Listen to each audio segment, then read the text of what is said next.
I'll try to. Okay, so we're already having fights backstage. Y'all, I'm so excited to do this. It has been so long since we have had this panel. I don't wear hats no more. Jamie's child is in high school. Rodney is studying for the bar, and Gabor is auditioning for Married to Medicine. So it's been a lot going on. I'm super excited to have these people. We are real life friends, and we are proof that you can have friends that you met from YouTube and develop a relationship. So, Jamie, that's me. What's up, y'all? Gabor. What's good? And Rodney the Voice. Hey, what's up, y'all? Yeah. Rodney's trying to be a little coy because he already knows what the topics are. So, like the video's intro plays, we got a lot to get into. We'll do. Make it make sense. Make it make sense to me intellectually. Make it make sense. You know what was up. Mustard on a beat, hoe. Big moves. Surfer. Make it make sense. Tell me how you squeeze it. Make it make sense. Tell me about the things that you say. Make it make sense. Tell me about the things of your dream. Hey, let me work out all the things in between. Make it make sense. Tell me how you squeeze it. Make it make sense. Tell me about the things that you say. Make it make sense. Tell me about the things of your dream. Hey, let me work out all the things in between. Make it make sense.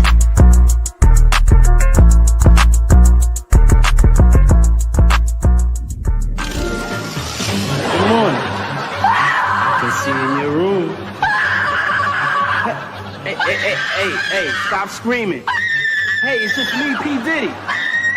Come on, what's your problem? Hold on, stop screaming. Okay, so I will be dropping the link, or my mods can drop the link for everybody's channel. They do it all. They cover hot topics. They all cover Bravo content. So definitely show some support. And they're all pretty foolish, just like me. I am, I guess, the drinker. I already started, so who knows what's about to happen. Let's start with Kandi. This is breaking news. It says, Kandi Burruss and Todd Tucker reportedly sued for more than $150,000 in back rent and additional expenses for Blaze steak and seafood. And you are a low budget bitch. Where are we starting? Damn. I ain't never known Kandi to have no money problems until she got with Todd.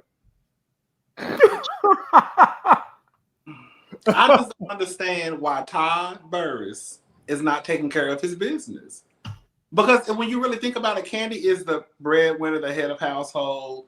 So, like, if this is supposed to be Todd's project with Blaze and OLG, because this really came about because of, you know, his thoughts, and Kandi, you know, provided the money. So I'm always confused when I hear about things happening with OLG or Blaze, because what else is Todd doing? Well, Johnny actually said that he came up with OLG and Todd took it and ran with it. I'm screaming.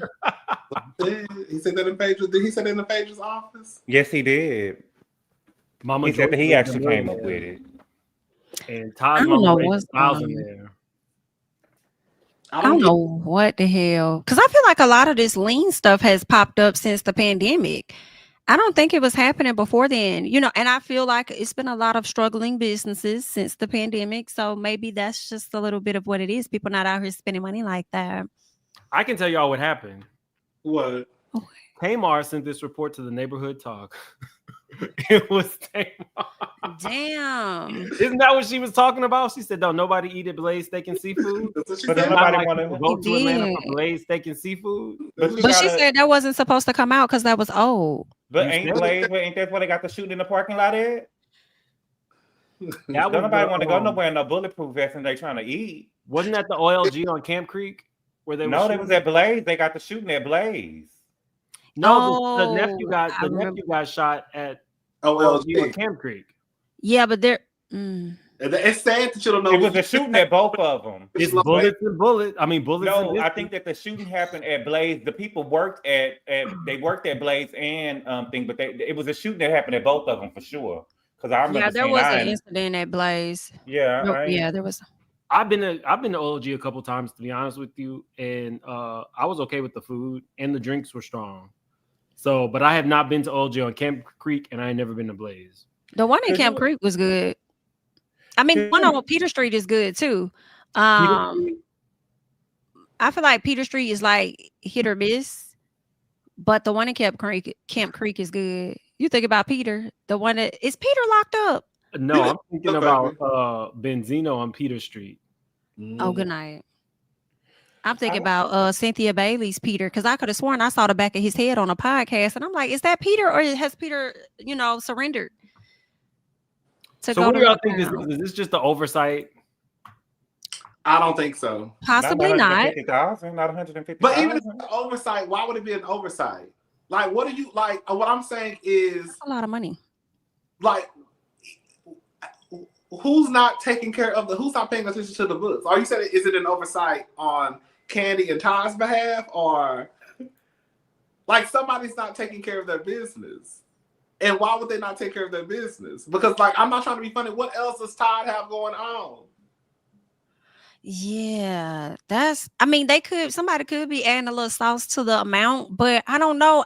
I'm like, if it's regarding the lease and the rent not being paid for a consistent amount of time, like, how does it get that far to 154,000? So that's over a year, because it says that the rent is $12,083.50 a month. So 154, that's at least 12 months.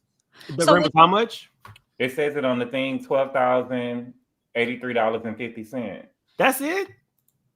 That seems extremely low for rent for a commercial space. Y'all sure somebody wasn't just pocketing the money? Maybe they were, they trusted somebody to pay the rent and they weren't. They probably was like, pocketing the money or something. Mm-hmm. Okay, so I like Kandi, but it's gonna be a real kind of night, and the Clase Azul is already hidden. You're not on Housewives anymore. We have already seen Todd establish business after business. We need to know what's going on with the taco stand. You bought that 18-wheeler. You were supposed to be in charge of OLG. Y'all hadn't even been getting the what was it? The electricity wasn't working because they needed a generator, and he just didn't want to do it. So I feel like with Kandi, I know for a fact that her team is legit. Like Don Juan, what people don't know about Don Juan literally does all of the payroll for everything. He literally is a legit person. But I do feel like Todd be having some not Mama Joyce sufficient ideas, and I don't think he has a follow through. No. Remember when they got into it on that one season of Housewives, when Kandi sat there and told him that you stand there and act like you're more successful than me? He was basically behind all these buildings, and she said they were just sitting there. So I could see, I could really see Todd not. I don't know why I want to place it on Todd, but I feel like this is something that Todd let slip up. And Kandi too, though, because I couldn't imagine going to a restaurant and seeing a shooting break out and find out it was the two people that work at the restaurant, not even the people in the restaurant, just the people that's working there. And y'all shooting? It got that deep? I don't feel like Kandi is as hands-on as some people think. I think Kandi just kind of supplied the coin, and then she gave it to Todd, and then Todd just opened up the businesses. But that's what I'm saying. It's not hard. It's not hard to open a business after business when you got if you got Kandi's piggy bank. Money? Yeah, when you got her money and she gonna be supplying everything, it ain't hard to open up a business. It really ain't. And then he don't care about having people sitting in the dark. Or the dishes being clean. All the dishes being. I hope or it's the phone being clean. Biscuits or bullets. Jamie said he's about to get run up out of Atlanta. I hope it's an oversight. This is horrible. Jamie's about to get run up out of Atlanta. Kandi probably at home crying. I doubt it. You think so? No, she don't want nobody to know that she can't pay that her bills ain't been paid for a year. She probably cursing Todd out. Like she cursed him out in that hotel lobby. Remember when he was up all night drinking before the reunion? And she remember that play got canceled and she was over there crying? Lord. Is the Taqueria thing still open? I didn't know it existed. He was supposed to be. He said that he was going to open up a Mexican OLG Caliente. He did. He said he was opening up an OLG Caliente. You know, he thought that he hit it off with OLG, and so he was opening up an OLG Caliente. It's supposed to be Mexican food. He did hit it off with OLG, the first one. The lines was wrapped around. They were making money after money, but they weren't reinvesting the money into the business. No. Oh, that's terrible. That was the most money Todd had made, so he just was excited to be making money. Oh, we got some super chats. The Inform says all my faves is gonna be good. 4-hour live, absolutely not. Thank you for the No, thank you. Toy. Hey y'all, all my faves at one time. Yes. Thank you so much. Trent says happy early St. Patrick's Day. Thank you, Trent. And Beatrice, thanks for being a member for 18 months. She says, do you think Todd will stay with Kandi now? Where would Todd go? Todd is not leaving Kandi at all. Kandi will leave Todd, but Todd that's what I was thinking. Like you mean the other way around? Like, yeah. Because one thing, I just think Kandi don't really play too much by her money and stuff. She don't. So if he got to tap into more of hers, she gonna be out of Dodge potentially. So is Frost Bistro and Bar still open? Who? Oh, Frost. You said Frost. Frost Bistro. I thought you just said Bistro. I think it is. That's Rashida's name, right? Yeah, I think it is still open. Yeah. I think they changed the hours to it's like a brunch day spot, like a brunch spot now, right? I think they did do that. Yeah. And I think they changed the style and different stuff, menu items. They did a whole switch up. Mm-hmm. I'm not gonna lie, OLG's been around for a minute. They probably need a revamp. They need to look at the menu items, see what's really selling. Like, to just keep branching out and expect the same type of patronage is crazy. I mean, and now you're not even on the show anymore, and we don't know how often the aunts are actually there. So I feel like revamp. You got the time now. You're spending more time with the kids. Refocus on the business that you already have. Y'all out there doing plays and stuff. I wish they would have kept Kandi and the gang though, because I think their show has some potential, and I think it would have definitely been good for business as well. I wish they would have kept it. Kandi said it was supposed to be coming back, but I don't know what happened. But do you think it would have helped a lot? Do you think a revamp is needed if the money is still the same? Because I think that's only Todd's. I think that's only the thing that Todd cares about the most is the coin. If the coin is still the same, then I don't see Todd or Kandi feeling the need to revamp. Like, because revamp gonna cost money, and they ain't getting more. It's still the same. So yeah, I feel like something drastic would have to happen with the money for them to be like, okay, we need to go back to the drawing board. If they can revamp Wendy's, they can revamp OLG. If they can revamp McDonald's, they can revamp OLG. They should revamp OLG, but I don't see them caring because Todd had his customers sitting in the dark. You know what I'm saying? So like, I feel like in Todd's head, as long as the money is if the coin is still coming in, why do I need to revamp? It's kind of like what they say, why fix something that's not broken? Okay, because you got Tamar coming out saying it's broke. You got that dude with the big teeth that used to box saying that the food was subpar. People are talking about it. Shereé. Keith Lee. Shereé said it on TV. Shereé said it was the biscuits and bullets. She said the floors was dirty. It took them an hour to bring their food out. Who said that? Shereé. Shereé said that the floors was real greasy and dirty. It took like 45 minutes to an hour. I mean, but she's telling her experience. But her experience is also it took 5 years to build a house. I was just thinking that it took her years to bring us a line. Yeah, a clothing line. We don't know if Shereé can spell. That was drop shipping. That's not nice. Shereé was selling $80 shirts with Tupac on it. Is it still up and don't get running? sued like Kylie no now. Let's see. What was it called? What? Who was Shereé's She line? by Shereé? She by Shereé. Okay, so it looks like they still have a thing. It looks still real Fashion Nova-ish. Okay. But it's still up and running. Oh, it is? That's good. That's good. That's good. It's still overpriced. $120. You know she's a fashion. You know she's a what is it called? What is it called? Influencer. No. Oh, bodybuilder, fitness trainer. Oh, she is. I saw that. I love that. She's a fitness trainer now. But She should be. She look started good. that like 6-7 years ago, and she just now got to it. I think Shereé dropped the ball with that. I think Shereé should have been doing. Oh my God! Look at the comments. It say no good. This stuff is junk. Pretty. Shit shit! Shit by Shereé. Why does it still exist? Oh no, I'm just not seeing the comments. That's not Oh nice. no, Shereé. No.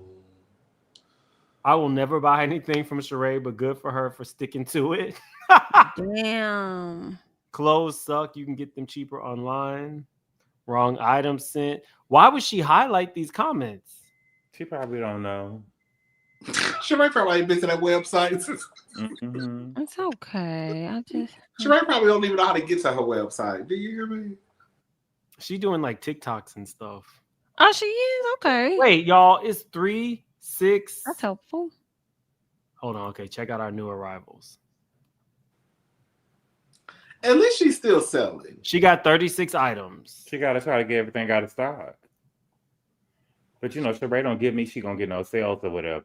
Cause ain't nobody buying no $65 shirts from She by Shereé. I was scared to put my. I was gonna buy a shirt, but when I saw the price, and I was nervous to put my debit card number into her system, so I said, "Oh." I said, "She got to wait, girl. I ain't put my card information in there, girl." She has 36 items. Mm. A beanie for $40. A cap for $45. So I feel like this is one of those brands that if you do buy something, you really just like Shereé and you are trying to support her. I mean, she had items in than Giselle and Ashley. How many does Giselle and Ashley have? Here we go. None. Here we go. They had a pair of socks and a sweatband thing. Did they have that? I don't think they have anything. Here we go. Here we go. What? GNA. Well, who gonna walk around with something that says she called it? though? What did Jazzy call the GNAs? What was it called? Some and alcohol. Gangsters and alcohol. I called it DOA. I called it GNA DOA. Dead on arrival.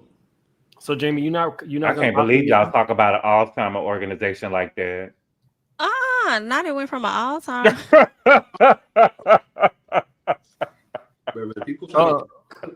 Empress, thank you so much. That's a generous super chat. She says, "Hey Mims and Straight Shooters family, I'm working, sneaking to watch you, Mims. Thank you, and thank you all for tuning in. Y'all asked for this panel to get put back together. I was begging and pleading, and they finally agreed. Georgia and Florida, thank you so much. Felicia, not too much on Shereé, 8th grade education. Oh, that's what they said. Was it an 8th grade education? I thought it was a. I'm staying out of that. And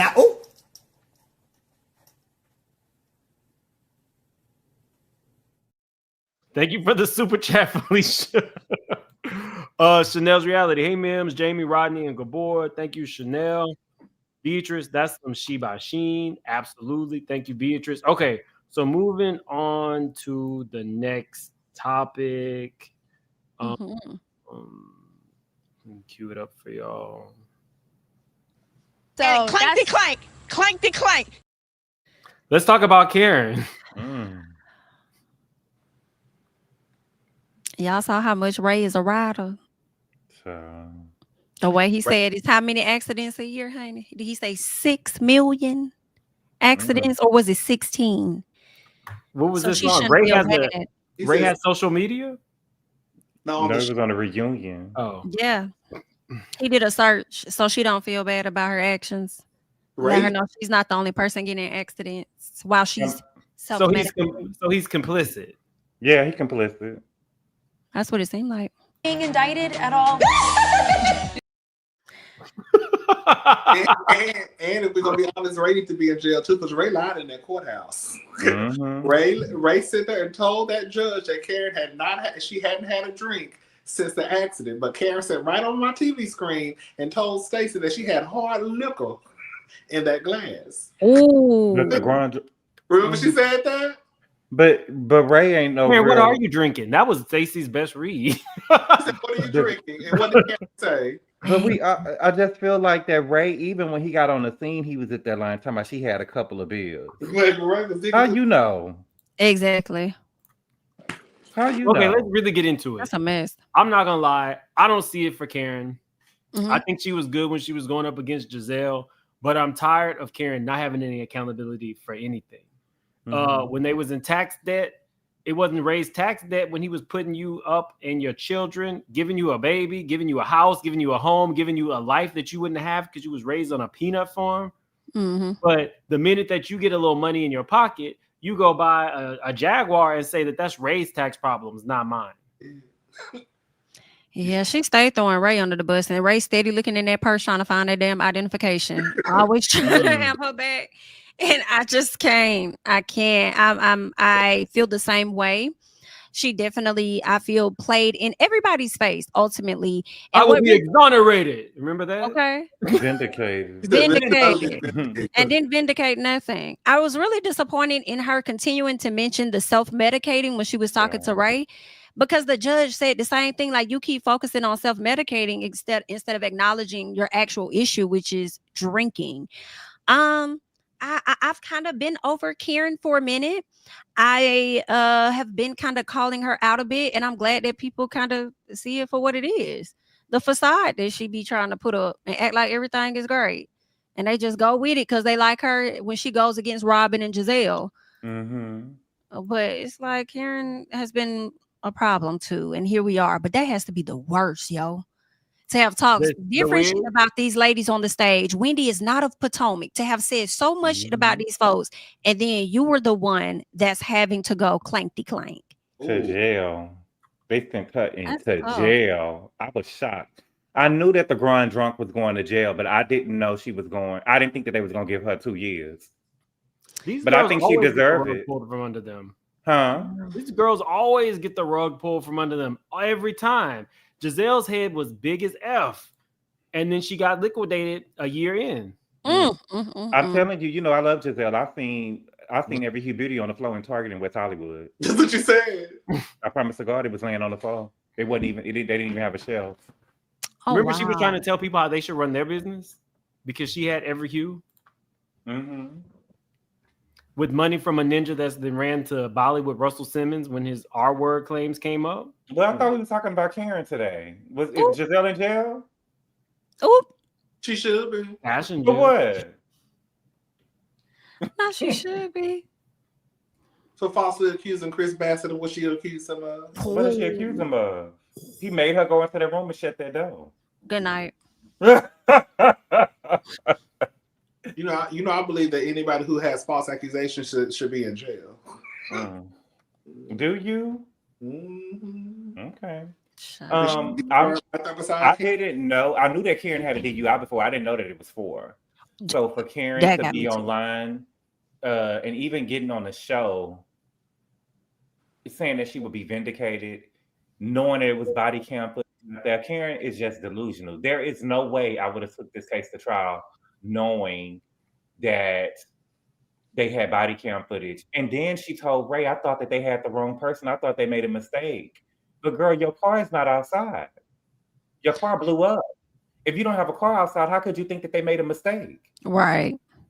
Do y'all believe somebody else was in the car with her though? Yes. Really? Yes. Okay, let me say this. I think somebody could have been in the car, right? But I still think Karen was driving because when she mentioned beers to Ray, when she was like, I didn't like the taste of beer, so I got champagne, and I'm like, okay, I feel like you're playing semantics for the cameras, and you do like beer. So now I'm thinking it was you that were driving, and you were just trying to say anything to throw off the officers. Just like you said, it was a car coming towards you when they ran you off the road, but you couldn't remember nothing, and you were trying to rely on Ray's memory. I was gonna say old memory, and forgive me, but you try to rely on Ray and his mind to come up with the lies for you for the officer. So I'm like, I don't think nobody was in the car, and if they were, they weren't driving. That's what I was thinking. I don't think anybody was in the car at the time of the wreck, but was somebody in the car? Probably. Did she just leave somebody's house and they were chilling in the car and then she took off? I believe that. Yeah. You think she was laying it wide? Huh? You think she was spreading it wide? Yes, laying it low? Karen even mentioned out of her own mouth that she said the security that you hired for me was in the car. Somebody was in the car with Karen. Now, was And it it Fire might explain the security. wig being further back. huh? I said it might explain the wig being further back because maybe some things was happening in that car. That the Karen was driving through the neighborhood like Fast and the Furious, hit a tree, car caught on fire, and she swore up and that she was gonna be vindicated. That's all. I haven't, here I go. I like Karen. Rodney like everybody. It's okay. I like Karen. I do, but the 4 DUIs, I was like, nah, okay, we gotta throw the book at you, baby. Yeah. Karen is a man. Why does she have security just to go to the bar? Exactly. In what world does she got DUIs? Hire security? You can't even afford a mortgage. You renting. You're not of Potomac. You are renting a house in Potomac, and you can afford security. I don't think it was security. It was her driver. They had a driver because of the DUIs that she had before, but she was having. I don't know how she got that over Ray, but we found out that she'd been on blue eyes for a long time because even when she got pregnant with Raven, she was trying to convince Ray that it was a chance that the baby could come out with blue eyes. Come on, let's talk about it. Because she had blue eyes running in her family. And so I guess when she got the DUIs, she had hired him to be the driver, but they said that Ray got rid of him once it was determined that they was really messing around. Let me see. What color was Thomas Jefferson's eye? Come on. I wouldn't have. They were brown. So she's still lying. I wouldn't have been in no car. If I was in the car, if I was Karen and I already had 3 DUIs, I wouldn't let nobody jump out no car with me. Like I wouldn't have took. You gonna take the case? You gonna take? No, I wouldn't take the case for nobody. But especially with 3 DUIs. Oh, do you guys think you think it was fair? The 1 year. At first I thought it may have been a slight, only because I expected her to do maybe 90 days. I feel like, damn, I wasn't expecting that. But after they did the playback of all of the time she played in our face, I said, yeah, pack that whole, like send her ass on. I thought it was going to be about 30. I'm not going to lie. I kind of gagged a little bit. I thought it was going to be about 30, 60 days. When he said a year, I said, oh my God. But I was the same way as Jamie. Once he kind of started to read Karen her rights, I was like, I completely understand why he gave Karen a year. Because you have been playing in those folks' faces for a very long time, Karen. For a very long time. Since season 1. What did he say, Rodney? She was full as what? Baby, he said you were filled to the gills. I said, oh my God. Yeah. To the gills. And he said you don't care about. He said he told Karen that I could tell by the way from your appearance and your disheveled look that you didn't care. When he said that, I said I know it was a route. I said he about to hit her. And you know they say that Karen and Ray was in that dressed in all black, trying to do power to the people, black power all of a sudden. And you done came in there drunk. Dressed in the black like the Omen. Do y'all believe that she saw the footage or that she said she didn't see it? Can I say something? Yes. I don't care if she saw the footage or not. All I'm saying is this. There is no way that Karen woke up the next day and they told Karen, your car, you hit a tree, your car caught on fire, you ran into 2 signs. At that point, that should have been enough right there for Karen to know, baby, something isn't right. But because Karen has just pretty much got slaps on the wrist the first, second, third time, she didn't care. And even if she saw the tape, I don't think she would have cared because I think in Karen's head, I think Karen really thinks that she's a bona fide like A-list celebrity. And girl, I've been kind of getting off, so I'll be fine this 4th time too. Yes, I agree with all of that. I kind of blame a little bit of us fans for having her head so damn big, like she like invincible or something. It's like, girl, no, you're not, bitch. You can get locked up like regular people, honey. That is not on us because she came in season 1 looking like this, and her head was just as big. You couldn't tell Karen nothing. Can I ask a question?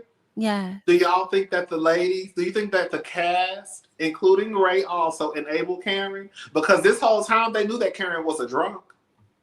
But when Shereé tried to come on and spill the tea, they never really just backed Shereé up as in, yes, she does really have a drinking problem. They have a lot of them have said it though, right? Ashley has said it. Giselle said it. Yeah, Mia mentioned it. Mia mentioned it. The problem is Karen is really good at shutting it down and never taking accountability for anything and expecting you to take accountability for everything you got going on. I think she would have probably, I think they wanted to fall back because she may try and bite their head off. So it's like, she got it. She gonna do what she do. She been doing this for years. Okay, Karen. But gonna call HR on you if you say you're gonna go to Hades. Ooh, child.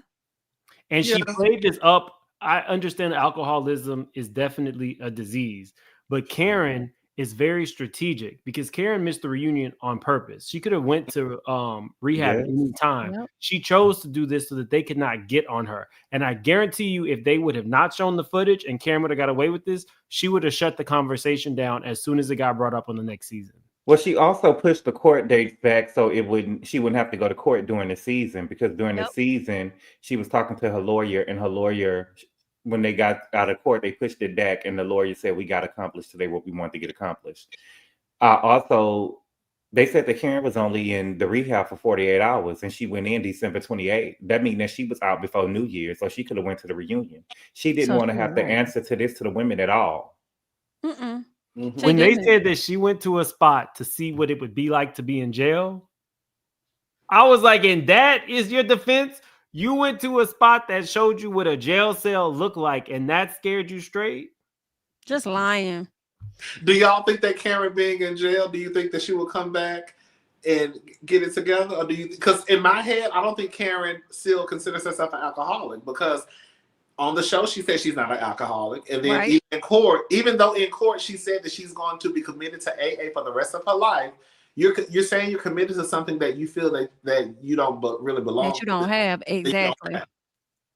I am split. I feel like she may come back showing a bit of remorse, but is it also bad that I feel like because she went to jail, she gonna think she harder and tougher than all the other ladies that she endured some shit that they ass didn't endure? I feel like she gonna show up as the big grand dame, not just grand dame. No, but she's taking the grand dame away, and like she's taking grand dame away now. She's saying that Karen is enough. Well, it's giving Big Karen when she get out, because I think that's going to be for a limited time. She's going to be remorseful for a little piece, maybe 2 episodes, and then she's going to get into some shit. And she's going to still remind you hoes about how y'all not on her level. You can't compete where you can't compare. I did a bid. You just ain't do nothing. Y'all be trying to bid and can't even outbid, bitch. Like, she's really could see her going that way. I really could. At 63? Huh? At 63? Yes. I can see if Karen is still wrapped up in her delulu, I could see Karen getting out of prison. And because the thing is, I have to give Karen is smarter. She's more quick-witted than a lot of the girls in the group. So depending on who tries to come after her, she will try to do the whole reverse psychology and I've been through so much and you girls can't do it. I can see her trying to go down that road, and then they just kind of like, okay, girl, just leave the girl. Yeah, I couldn't do the big. That's why I didn't do the crime. I think that Karen is going to do the same Karen shit that she always does, and she's going to be at the show talking about, you can't talk about my disease, and if you do, I'm going to HR. I can see that. Because she tried to get Candace fired just off telling her to burn in hell. Right. And what Candace do? Still check on you during your low moments. You see? But she is going to be tough when she get out of jail. Right. I want the Bravo cameras. I want to see Karen in her straight backs when the car pull up, when Ray or Blue Eyes pull up and pick her up from the jailhouse. Y'all heard Giselle say Ray is keeping a very tight, closed fist on who has access to Karen. I wonder if he's even going to let Bravo know when she's out. They need the money. They need the money. I was about to say that. I can see it because Ray doesn't work. Karen, I mean, Karen is a breadwinner. So I don't know how well Karen's other, businesses are doing. The candle line, I don't know. Maybe she's making millions like Kim Zolciak. I think said she was making 15-20 million off of Cashmere. Remember she said that? Mm-hmm. I do hate to see that, y'all. We're not talking about that, but when you say Kim Zolciak, it's like, dang, I hate to see when the reality stars, lived a lavish life and then things just like change for them drastically. And they just like regular as fuck. Like, I would die. Wait till Toya is not on one season. You think she's gonna be getting a new house every year if she don't have that money coming in? Oh, no. Toya, right. Oh, you talking about Toya? Do y'all think that Karen? You know how sick society is nowadays. Do y'all think it'll be wise for Karen to come out with like a liquor line when she get out? Karen could have done that Karen could have done that prior to this DUI. If she wanted to kind of come out with the wine line, or it would have been cute. Now it's not gonna work. I actually think that Grand Drunk would have been a cute wine name. A Rondom Cognac or something.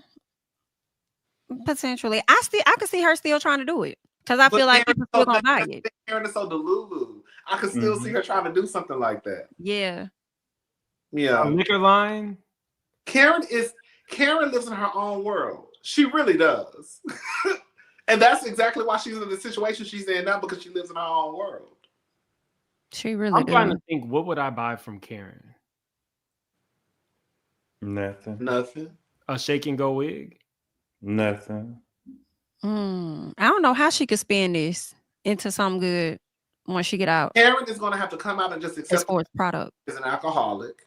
She's going to have to be very apologetic, because the fact of the matter is, Karen, you are a threat to society.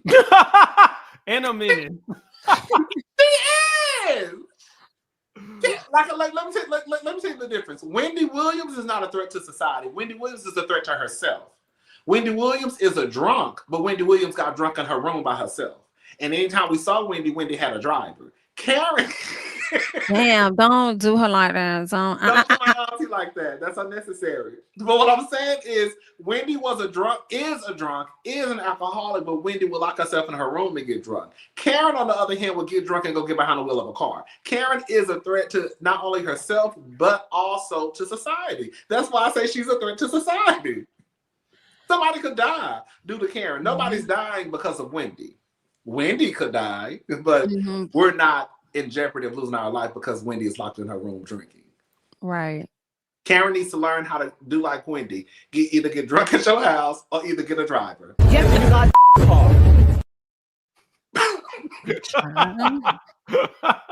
yes, to God, Yeah, Wendy ain't getting behind the wheel. Wendy ain't getting behind the wheel of no car. That's all I'm saying. But Wendy probably can't feel the pedal. So we can't say that. Damn. No, I'm not trying to be funny, but You're not trying to be funny. I'm not. Whatever. She said that she couldn't feel her feet, so she probably couldn't feel the pedal. You think that Wendy will be waiting for people to go? You know what I'm saying? You think that she'll be waiting for people to do stuff for her? Whatever the reason is, Wendy ain't got 1, 2, 3, or 4 DUIs. True. It's true that. That's it.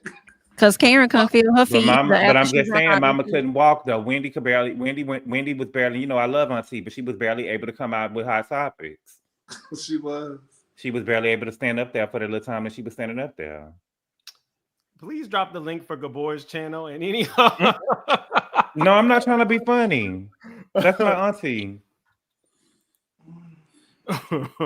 Okay. Okay. Okay, hold on. Okay. Let's talk about Gabor's favorite people. The Scott sisters. So. Do you want to talk about the Scott sisters? Yeah, let's talk about the Scott sisters. What's Scott sisters? We were rehearsing to go on tour. She says, I just came to tell y'all that I'm going solo. And I mean, Kandi, you can go do your little modeling thing or whatever it is you do. And Tamika and Tiny, y'all can go have more babies. I love it. Oh, wow. I love it. I want Mona Scott to go get the cameras immediately. Kandi, what's her name? Tiny used to be so pretty. Yes. Yes, very. Y'all think they'll give us another season? Y'all think I want to. That was good TV. That was some good TV right there. They're gonna have to go get Tasha. Get Tasha seems like she's ready to film. And this is the thing. I want Tasha to understand this. Tasha, I do not want to boo-boo on anybody's dreams. But I need Tasha to let the dream of thinking she's gonna be the next Beyonce go. I think the solo career ship has sailed and it is long gone. It was it never docked. Man, that's the thing. It never really almost even took like, I think Tasha, whatever they have going on, if they wanted to do another, Xscape, SWV, Tasha, you need to be a part of it because Tasha, I don't know Tasha's pocketbook, but Tasha, I would think that Tasha needs the money. Kandi don't need the money. Tiny definitely doesn't need the money now with that money they just won. Woo, baby. You know what I'm saying? Come on, Tiny. Might be okay. You know what I'm saying? But Tasha, you need to get on board. Go ahead and shoot that little show. You know what I'm saying? Because you need the coin. I agree. Pay your sister back. Pay your sister back. Mm-hmm. Because if anything, they will be doing Tasha a favor. Tasha's not doing Tiny, not with that 60 million she just got. She's definitely not doing Kandi a favor. And Tamika gonna be okay. Because I can see even if they stop touring, I think Tamika gonna be okay. Oh yeah, ultimately, I think they all are. But yeah, it's gonna be rough for her. She just got to take whatever accountability, get ready to pay the people back. Because I would like to get an Xscape movie. It would be cute. And I don't want nobody trying to not participate because they don't want certain parts of the story told based on how somebody else experienced it. Like, I want them to get that together. But it don't seem like they're ready to be realistic about anything. They seem like they don't want to be honest about stuff. Like the first season of the show, not the one with SWV, but to me, it took Latasha. She didn't even want to accept that the reason why the group broke up is because she wanted to go solo. I can see Kandi being honest. And Tiny, because Tiny don't got no beef with nobody. They've been told the story on both seasons, unsung. We've heard this story. We know everything. We know Kandi and Tasha got into it. We know Kandi slapped Tiny. We know about the diary. We know it all. Kandi and Tiny had a slap fight. We know about Jermaine. Tiny was pregnant. We know about the Jermaine Dupri daddy lie. We know about it all. So what is the movie going to entail? What new are they going to give us on screen? Nothing, but let me reenact it. They would know what we don't know. They could do a stage play of the Queens of R&B. Not a stage play. Of the Queens of R&B. They could do a stage play based on those 2 seasons. I would watch that. And your lips look like a baboon's ass. They could do that. But they was on their first tour with R. Kelly. And your lips look like a baboon's ass. Yeah, oh my God. My husband was a handler for R. Kelly. Yeah, he used to work for R. Kelly. I want to be. I love to see the Xscape show. I feel like it's real drama. When you've been knowing somebody for over 30 years, the drama and stuff be real. It ain't fake and produced.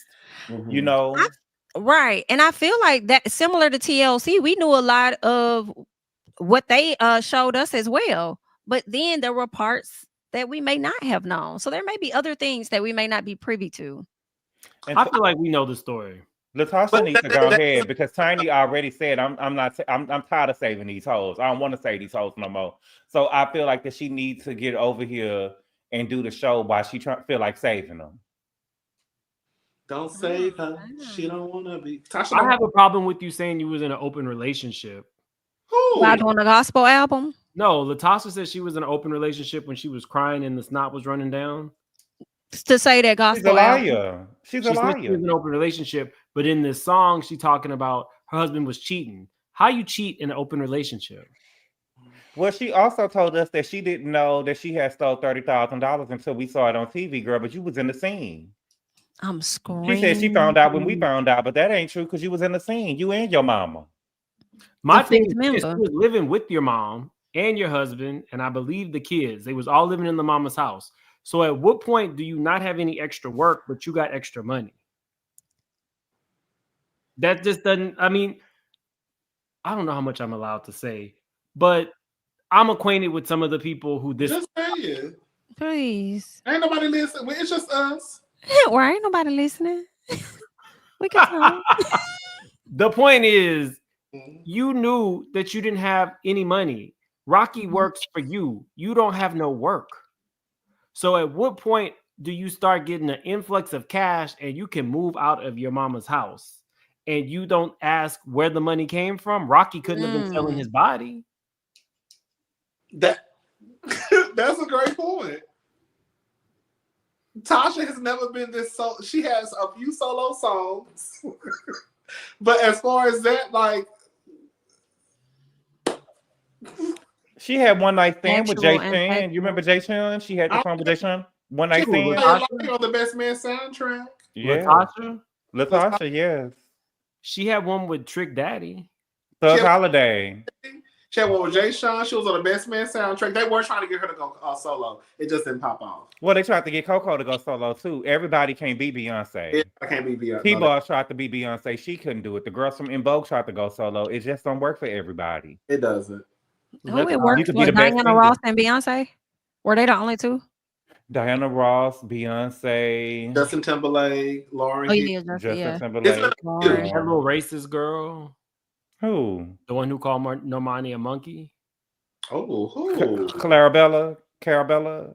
Camilla. Oh, it was Camilla. You know who I thought was gonna go solo and take Beyonce's spot? Who? Chloe. Boy, please.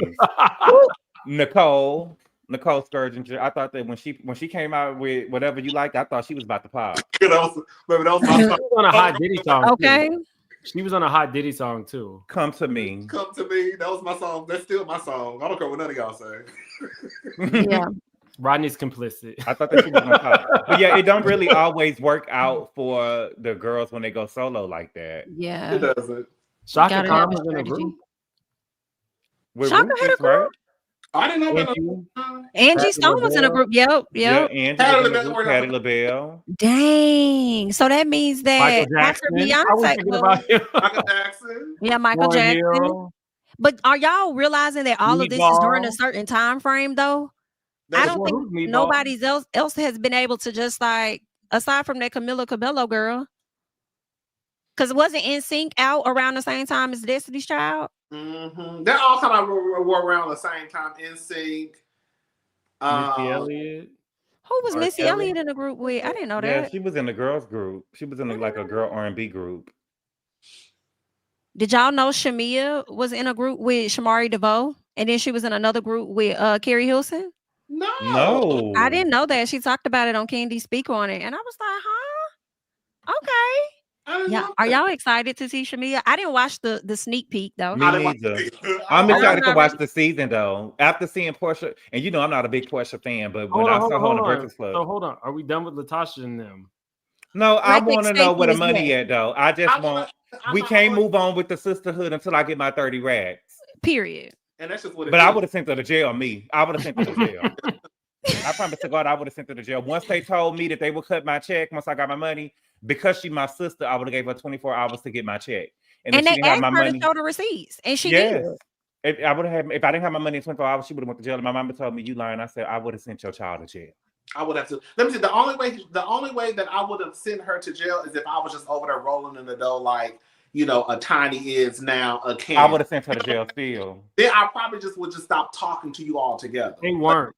They were not rolling in the dough. That's what I was about to say. Her husband is like a successful bodyguard, and they really weren't working in like music per se.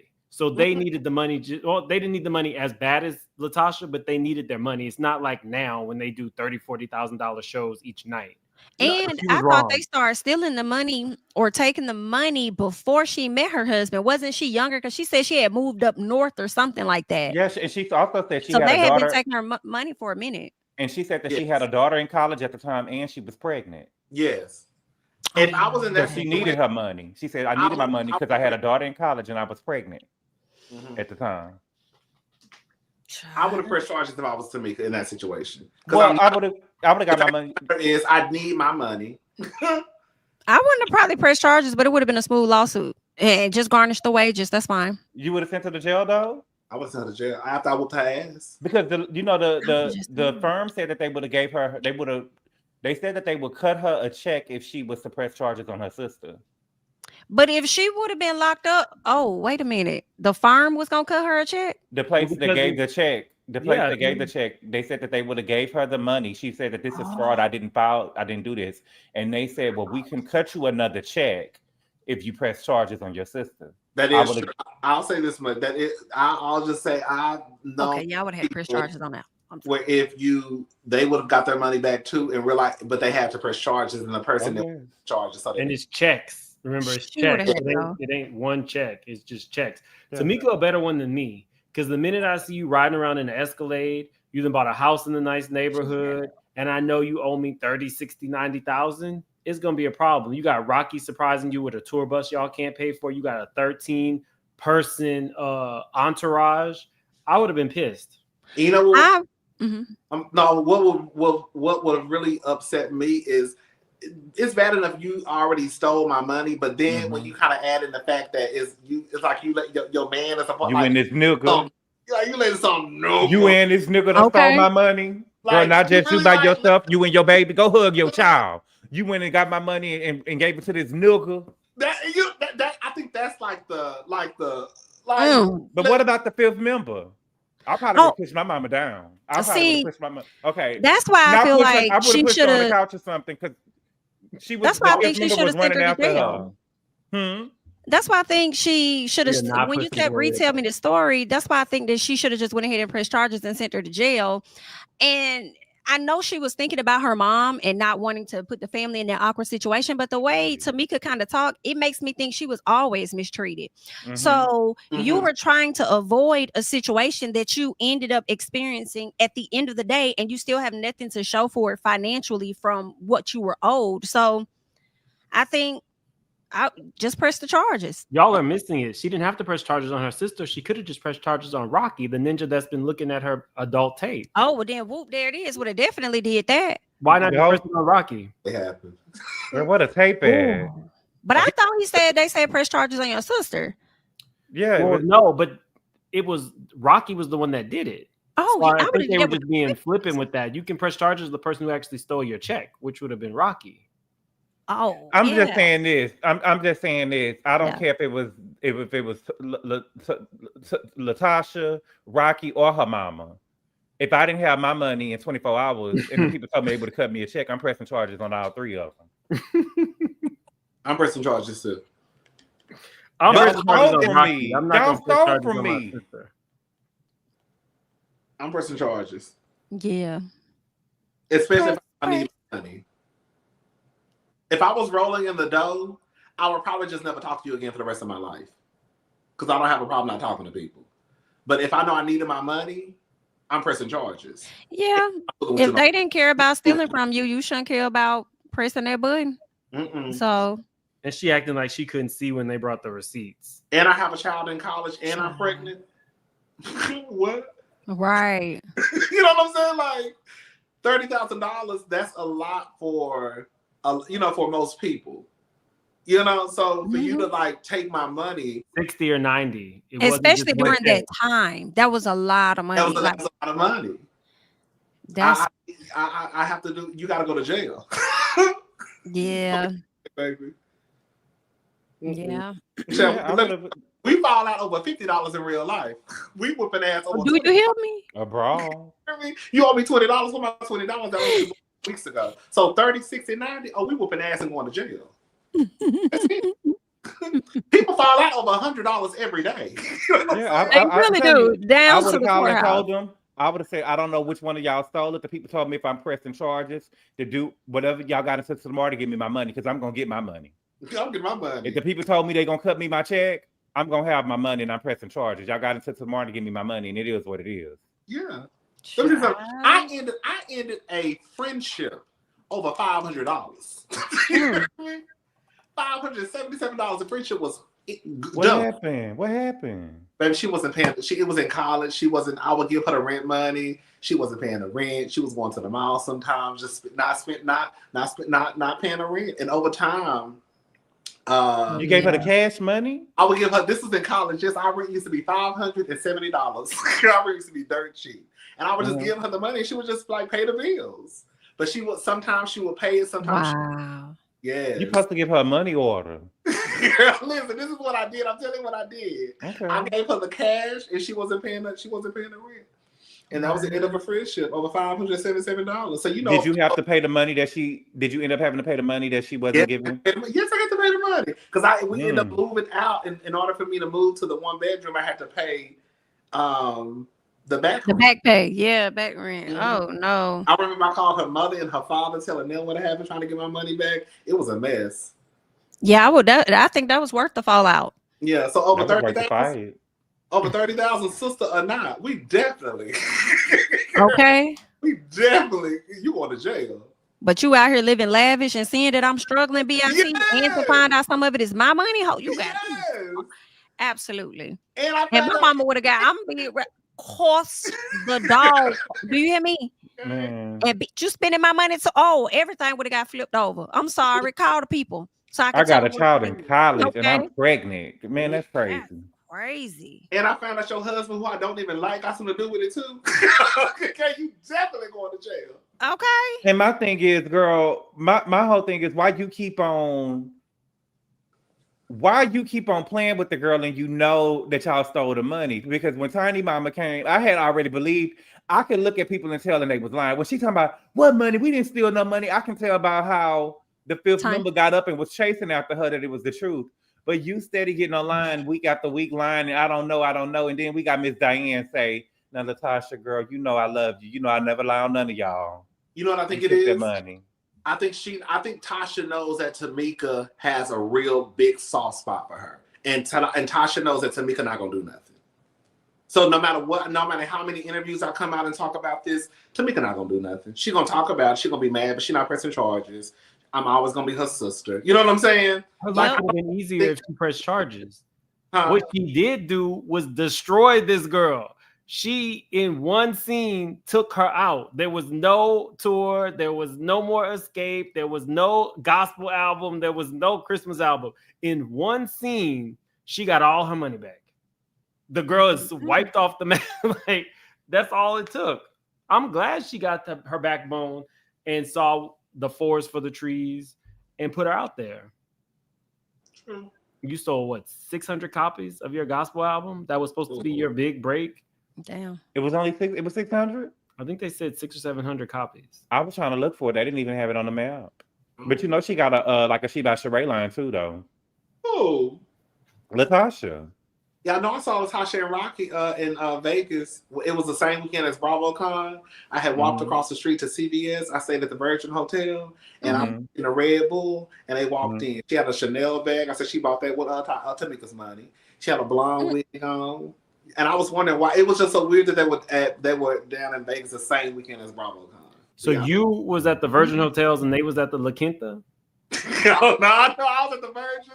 It was a CVS right across the street. I walked right across the street to the CVS, and they came in the store, and I was like, "Oh my god, they go Tamika. I mean, they go Tasha and Rocky." Oh wow, that's I'm stealing. They got what they needed and left. It definitely wasn't some condoms. Maybe Rocky needed some condoms. That's crazy. Okay, y'all. So next topic. I don't know if she's a home wrecker or not. I can't answer that, but I know that what she's doing in people's homes is just wrecking it. Right. Close your legs to married men.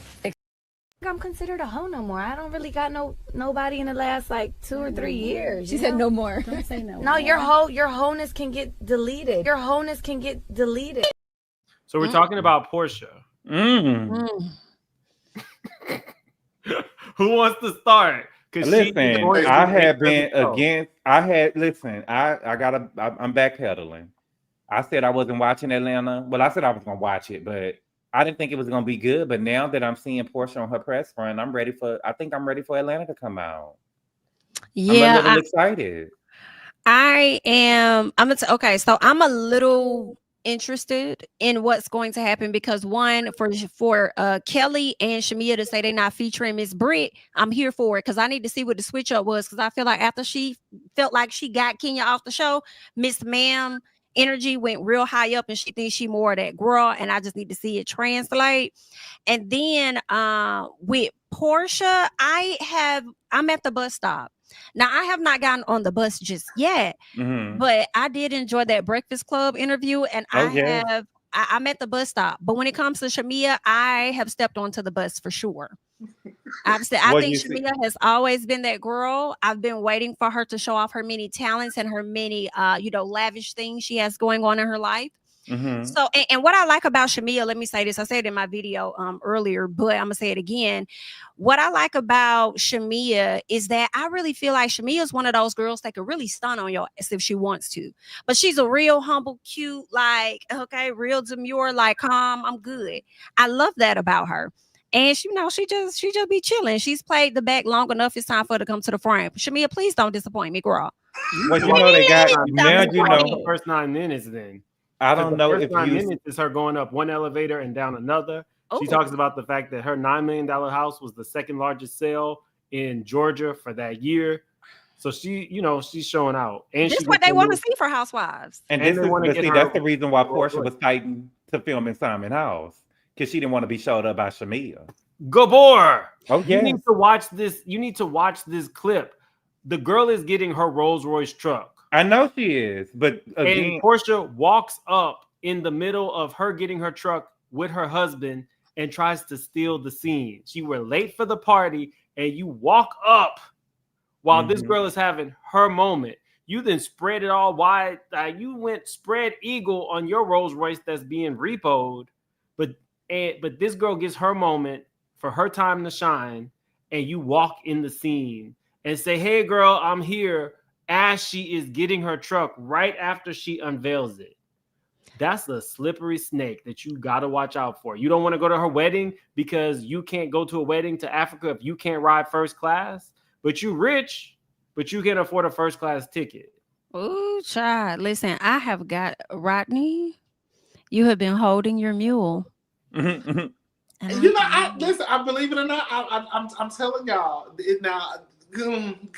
I said that when the new season starts, I'm going to hit for those who don't know, I'm not the biggest fan of Porsha Williams.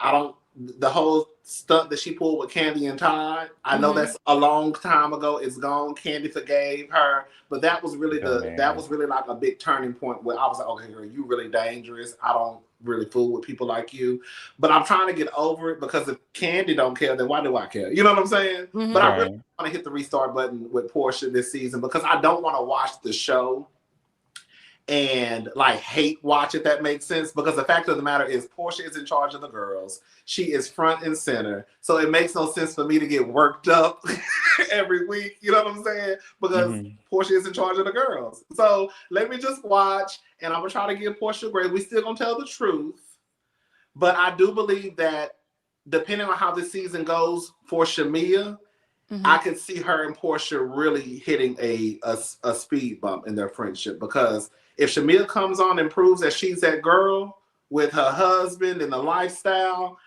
and people go up for Shamia, I could see Porsha feeling a way about that, because I do agree with Gabor. That's part of the reason why Porsha probably wants to still film in that house, so she could have some type of playing field with Shamia, because if I go back to my old house, that's nothing compared to Shamia's house. Right. You know what I'm saying? It's still a house. Well, you forgave, but it's not $1 million house like Shamia got $1 million house. Exactly. You forgave Porsha, but did you forgive Phaedra? Creonta. Did you forgive Phaedra? We're working on Phaedra. Jamie, did you hear Porsha say that the next man she get with, she want to be attracted to? In the Breakfast Club interview? That's what she said? Yes, the next man I get, I want to be attracted to. I want the Brad better watch her wife. Attracted to him. The Brad better watch their heart. Y'all know I do question how Portia's going to show up this season, because I'm wondering if she's going to want to show a different side of Porsha, so much so that she's not getting in the mess or getting in the drama, just letting the new people do it and play in the background. And although that may appear safe to her, I don't know if it's going to end up translating how she may want it to on the show, because we don't know how it's going to be edited. But that's like one of the questions that I have. Like, what is that going to look like? I can see that. I can see Porsha, because again, you know, Porsha is an HBIC. So I can see Porsha probably feeling as though, like, I still have to kind of keep the stuff. I have to keep the storylines going. So I can't really be too involved in the mess, but I also need to have some messy moments. You know what I'm saying? You can't be the HBIC if you're not the rich one. She's gonna be back home with her mama. So you're gonna have Shamia with a $10 million house and all the stuff that she don't have, and a happy family and a man that she don't have, and you're gonna be the HBIC. That ain't gonna work. The only way that it works is for you to be broke and destitute and be the HBIC is if you're on Potomac. And Shamia is going to throw it in her face. Shamia is throwing it in her face that I got that money now. I'm that girl now. Look at how you treated me when you was on the show, and you let Phaedra say this stuff about me, and you didn't really have my back. You So never let me really say to you, defended me. I honestly don't even know how close they were before the show started. So when I watched the Kandi speak on it, she talked about how she was nervous to tell Porsha about her sitting and talking to them about, getting impeached, because she didn't know how Porsha would take it, how she's going to react and stuff. Then but she did let her know, like, hey, I'm interviewing for whatever. Then once she got the opportunity, she told Porsha, and Porsha, the first thing Porsha asked her when she told her that she was interviewing for, she said, you think your husband gonna go for it? And she said, I don't know, because they offered Shereé a peach before, and her husband wasn't trying to do the show at the time. So when she ended up getting the opportunity, she told Porsha just told her, congratulations, I'm excited for you, whatever it was. But keep in mind, this was via text. And think about it from a corporate standpoint. If my best friend just got me a job at her job or whatever, and maybe she didn't get me a job, but if I just got an opportunity at my best friend's job, I'm going to call her. Girl, let me tell you. Okay, so this how I went. No. This was via text. So I'm like, that's a major thing. And you text her, I think they may have already had something going on within their friendship already. So it could be amplified on the show. Because why would you be afraid? Was she afraid? I don't know. Was she afraid? Not, I don't want to say afraid. I guess was she, for lack of a better word, was she afraid to tell Porsha that she was going through the process at first? Yeah, the word was nervous. She was like nervous about letting her know that, and see, because she didn't know how she would like respond or anything. Because I think that my best friend, on my good Judy, because she has had to, from the way that I've seen Porsha on this show treat her, it's like, girl, you don't really matter. You only here because I'm here, so you need to follow my lead. Yes. So now the dynamics change. Now I got my own peach, and I don't have to follow your lead. You're not about to mistreat me on this camera. You know what I'm saying? I don't have to bow down to Porsha. Yes. Now, on Porsha's interview with Breakfast Club, I will say this. When she said that she wasn't hating on Shereé or none of that, what I was taking from it also was, could it be that Porsha was like, Shereé is going to be on this show because she knows how this show operates, and this show could potentially put them against each other? I can see that. That is true. So maybe if she didn't want her on here, maybe she didn't want her on here because of that. No, why are you giving her got a lavish house? Like, say what? Why are you giving her so much credit? Porsha is well, I give everybody credit now. Whether I like you or not, I give you a little piece. Even Heavenly, she gets a little piece every now and again. When have you seen Porsha? You do, Jamie. You do. So does Rodney. They like everybody, but we got to call a thing a thing. Porsha has always been about herself from first season to present. She don't care about you being somebody else's husband. She'll take him. She don't care about Cordell and his ass pics or whatever else he was sending. She didn't care. She never cares about anything other than the money and the appearance. That's true. That's it. So you don't want us to be blind, or Porsha's. Don't let the facade stay up too long, is what you're saying. Porsha did not want her best friend on the show to in any way eclipse her. That's exactly why she rolled up to that Rolls Royce. It's cameras involved. If this is this girl's special moment, and they then gave her 9 whole minutes to introduce her actual mega mansion that she actually owns with her actual happy husband, then why would you take that? You've been on the show for 10 years. You know that that's that girl's moment. Kandi made her way to Africa and all of Shereé's however many weddings. And Porsha was her friend before the show for 10 years. And I will add to that with Porsha being on this show as long as she has, there's no way, if she didn't want it to happen, that no one could come between her friendship with Shereé. Because if Robin and Giselle never fell out, not once. You know what I'm saying? Even when the stuff was going on, when she tried to fake pretend that she had Chris Bassett's back, they still didn't fall out. So if Porsha doesn't really want to, even if that is the MO for some of the producers for them to fall out, Porsha's not gonna let it happen. But I think Porsha and Shereé are gonna have a rough time, because if Shereé's coming in with the lifestyle, like you said, I did see the clip of her taking one elevator to another elevator. I said, oh, yeah. I mean, she definitely got to with it. You know, I want to see that type of carrying on. So when I saw her take an elevator to another elevator, y'all got some good points. Did you? Yeah, beefed out. Yeah, Porsha. When I saw the Breakfast Club interview, and I saw clips of Shamia on Twitter in the elevators, I was like, that's why she was fighting the film in their house because she doesn't want us. It's a girl. You and the man not together no more. They about to put you out the house. Why are you fighting the film in it, girl? You got a house already. Stay in your house that you got, but you don't want to be outdone by Shamia because you had always had Shamia playing second fiddle to you. Come on. You ain't know. Now listen, y'all are on point because that is actual factual. Definitely giving second fiddle. And now she's gonna be in a position to step up. And see, that's why, to me, if Porsha tries to play it safe, Shamia gonna safely slide right on into the center with that peach. And she gonna be in charge of the girls. So let me take it deep real quick. First off, I want to send the congratulations out to Jamie since she's been on my channel. She has now become a married woman. Oh, so congratulations. Throw the congratulations in the chat for Jamie. But now that you're a married woman, if your best friend gets on television and says, well, Jamie do both of them. When you got a new rich husband who is taking care of you, you're about to start a family, how would you react, Jamie? I'm definitely going to cuss that hoe out.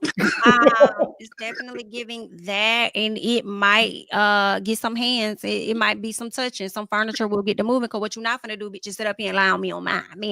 Period, hoe. Okay, because were you one of them ones?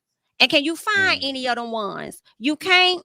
Let's get the belt, cause some ass is getting tapping for sure. Because don't play with me like that. You know I don't even play like that.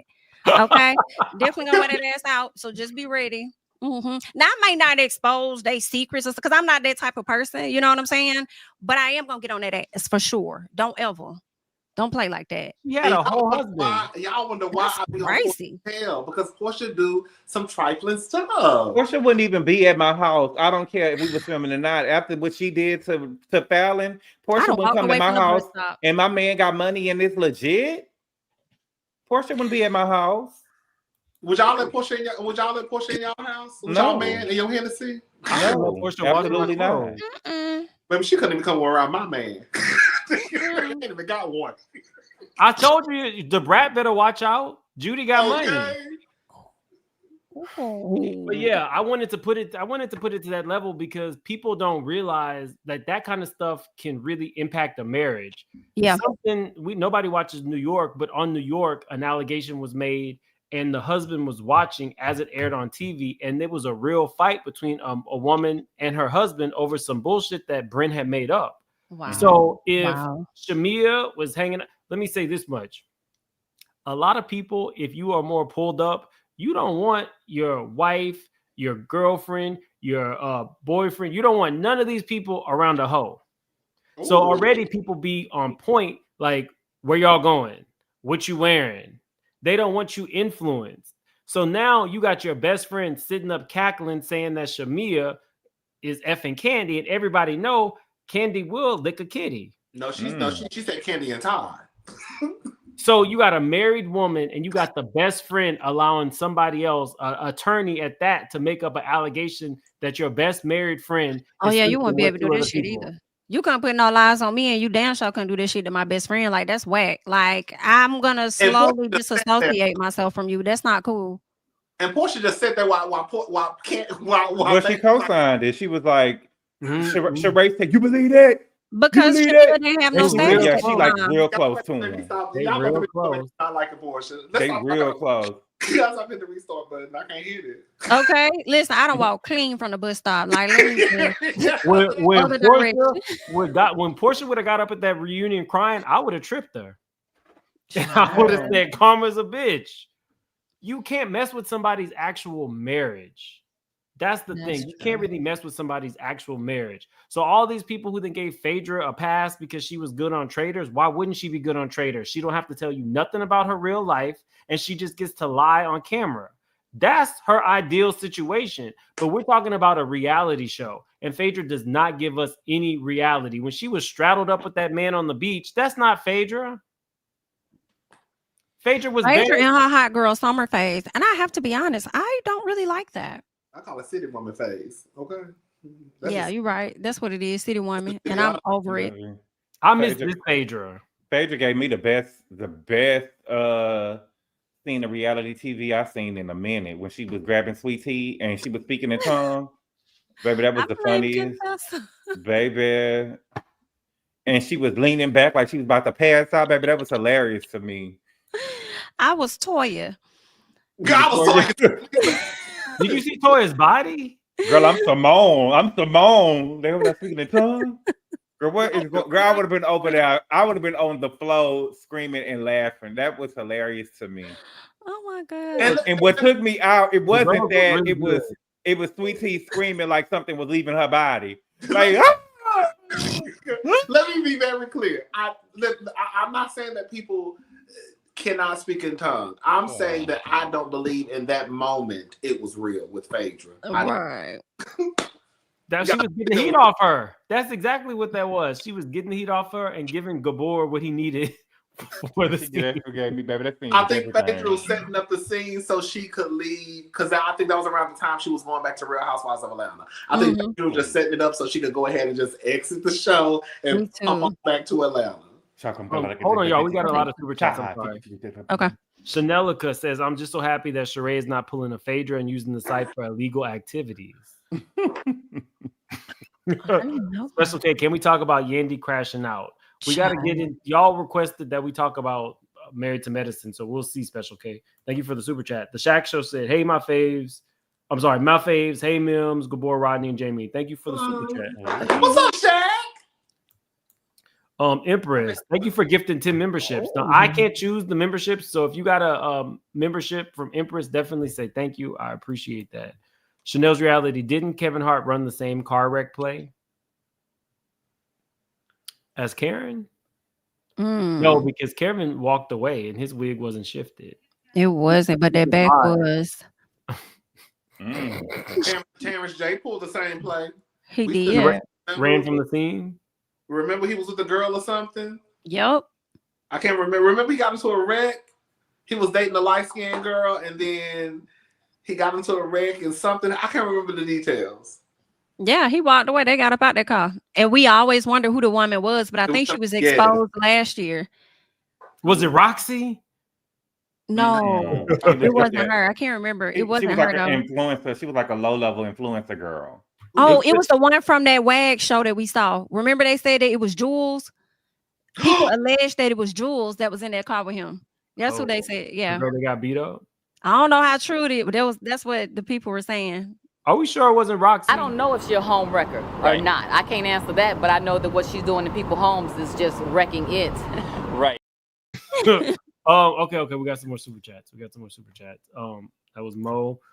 Trent, what's crazy is you can leave your house for work when on house arrest, and her job is to travel with her Bravo cast. So a plea would have been nothing for her, and she could have took pleas for the other 3 deals. I think Karen never just wanted to take accountability. It's just that simple. She thought she could get away with this. She thought she had a legal team. She thought she had a driver. Whatever, Karen. Tiffany, do you think her kids was upset with her because they didn't show up to the court to support her? I think her son is. You know, she said that her son is a no-nonsense Morehouse man. And, you know, I think that they probably, I mean, they know that their mama a drunk. Karen know how to put together a sentence. A no-nonsense Morehouse man and a broken-down whore from Hampton University. Karen can deliver a line. And Gabor will remember the lines verbatim. Q says, I want Meatball. Okay, Meatball is Latasha. I want Latasha and Juicy to remember when they were singing Just Kick It at baby showers, get the sisterhood back. Oh, Jesus. Okay. Chanel's Reality. Porsha still got the hot dog king Mims. If she's still with him, she might also need some penicillin. Well, it seemed like that he trying, from what she said on the interview, it seemed like that he over there filming with Drew. And that it seemed like for Porsha saying that the girls is coming to her this season. That's what I got. I didn't get that. I hate to say, but the girl should be coming for Porsha in a sense, because Porsha, we're going to just call it for what it is. Porsha was never really held, I don't want to say held accountable. Yes, held accountable. She never had to be questioned about how she got with Simon. Because she skipped out on the show like Karen did. She said that one of the new girls asked about the thing that would happen with her and Simon. Then she take that woman's husband. And then she said that Drew is asking her to come back to the show. And now Drew is filming with Dennis and inviting Dennis is Fallon? inviting Porsha to Drew's parties and stuff, making it seem like that they together. And then we got Shamia. It's like the girls are coming at her. Well, maybe okay. I see what you're saying. I do believe Drew's sister though. Now that I think about, like, I feel like Porsha capping on that, because why does Drew owe you anything to let you know that she's working with your baby daddy, a person that you're not with? So, like, he could tell you that, like, they're not really doing. I could see if they was trying to have a relationship, but they're just working together. I think that she sees her as weak potentially, and maybe somebody she can go at. So she's choosing to beef out with Drew. But I hope Drew give her what she's looking for. Don't just let them people beat up on you. But why is Dennis inviting? They say you got to watch your pets around Dennis. Oh, that's what Don P said. Yes, she did. But why is Dennis inviting Porsha to Drew's birthday party? Maybe he threw it for her. And people got, hey, look, Porsha gotta not act like Dennis don't be trying to piss her off too, to get a reaction to see if she still love him of some sort. Did you see what he posted today? What he did? I forgot. It was something messy. I was like, oh yeah, you like to keep he did. You messy. He told Allison basically watch your mouth because your sister's album is supposed to come out next week and I'll push it back. Like he 50 Cent or somebody. Boy, shut up. That's what he said. He basically said not too much on my baby mama. Mm-hmm. He was like, your sister's album comes out next week, so watch your mouth or something like that, or it'll get pushed back. It was something like that. No, he did. Yes, I said, oh baby, Dennis got a hot dog and some balls today, because baby, hey. I do like Allison, but I will say Allison's comebacks and everything are quicker than Drew's. And Drew needs to take a little bit of Allison juice and drink it, because Drew does seem lost in the sauce. Mm-hmm. And you don't really know when she's telling the truth or not. She could be telling the truth, but the way she delivers it is like, is she telling the truth? Well, then if that's the case, I see why Porsha pressed, because then that would make her a mini Porsha. Because in all honesty, I know I was at the bus stop and walking away. Sometimes you don't know when Porsha lying or telling the truth either. Let's be clear. Mm-hmm. Okay. And then you got the fans down in my comments talking about, so you can't take a husband. She did. Where's Mia? She did. She did take that lady husband, period. But I respect you didn't that notify about that Mia. lady that you was just filming with, but she supposed to notify you that she working with your baby daddy? No, ma'am. I respect that about Mia, but we're never gonna get that from Porsha.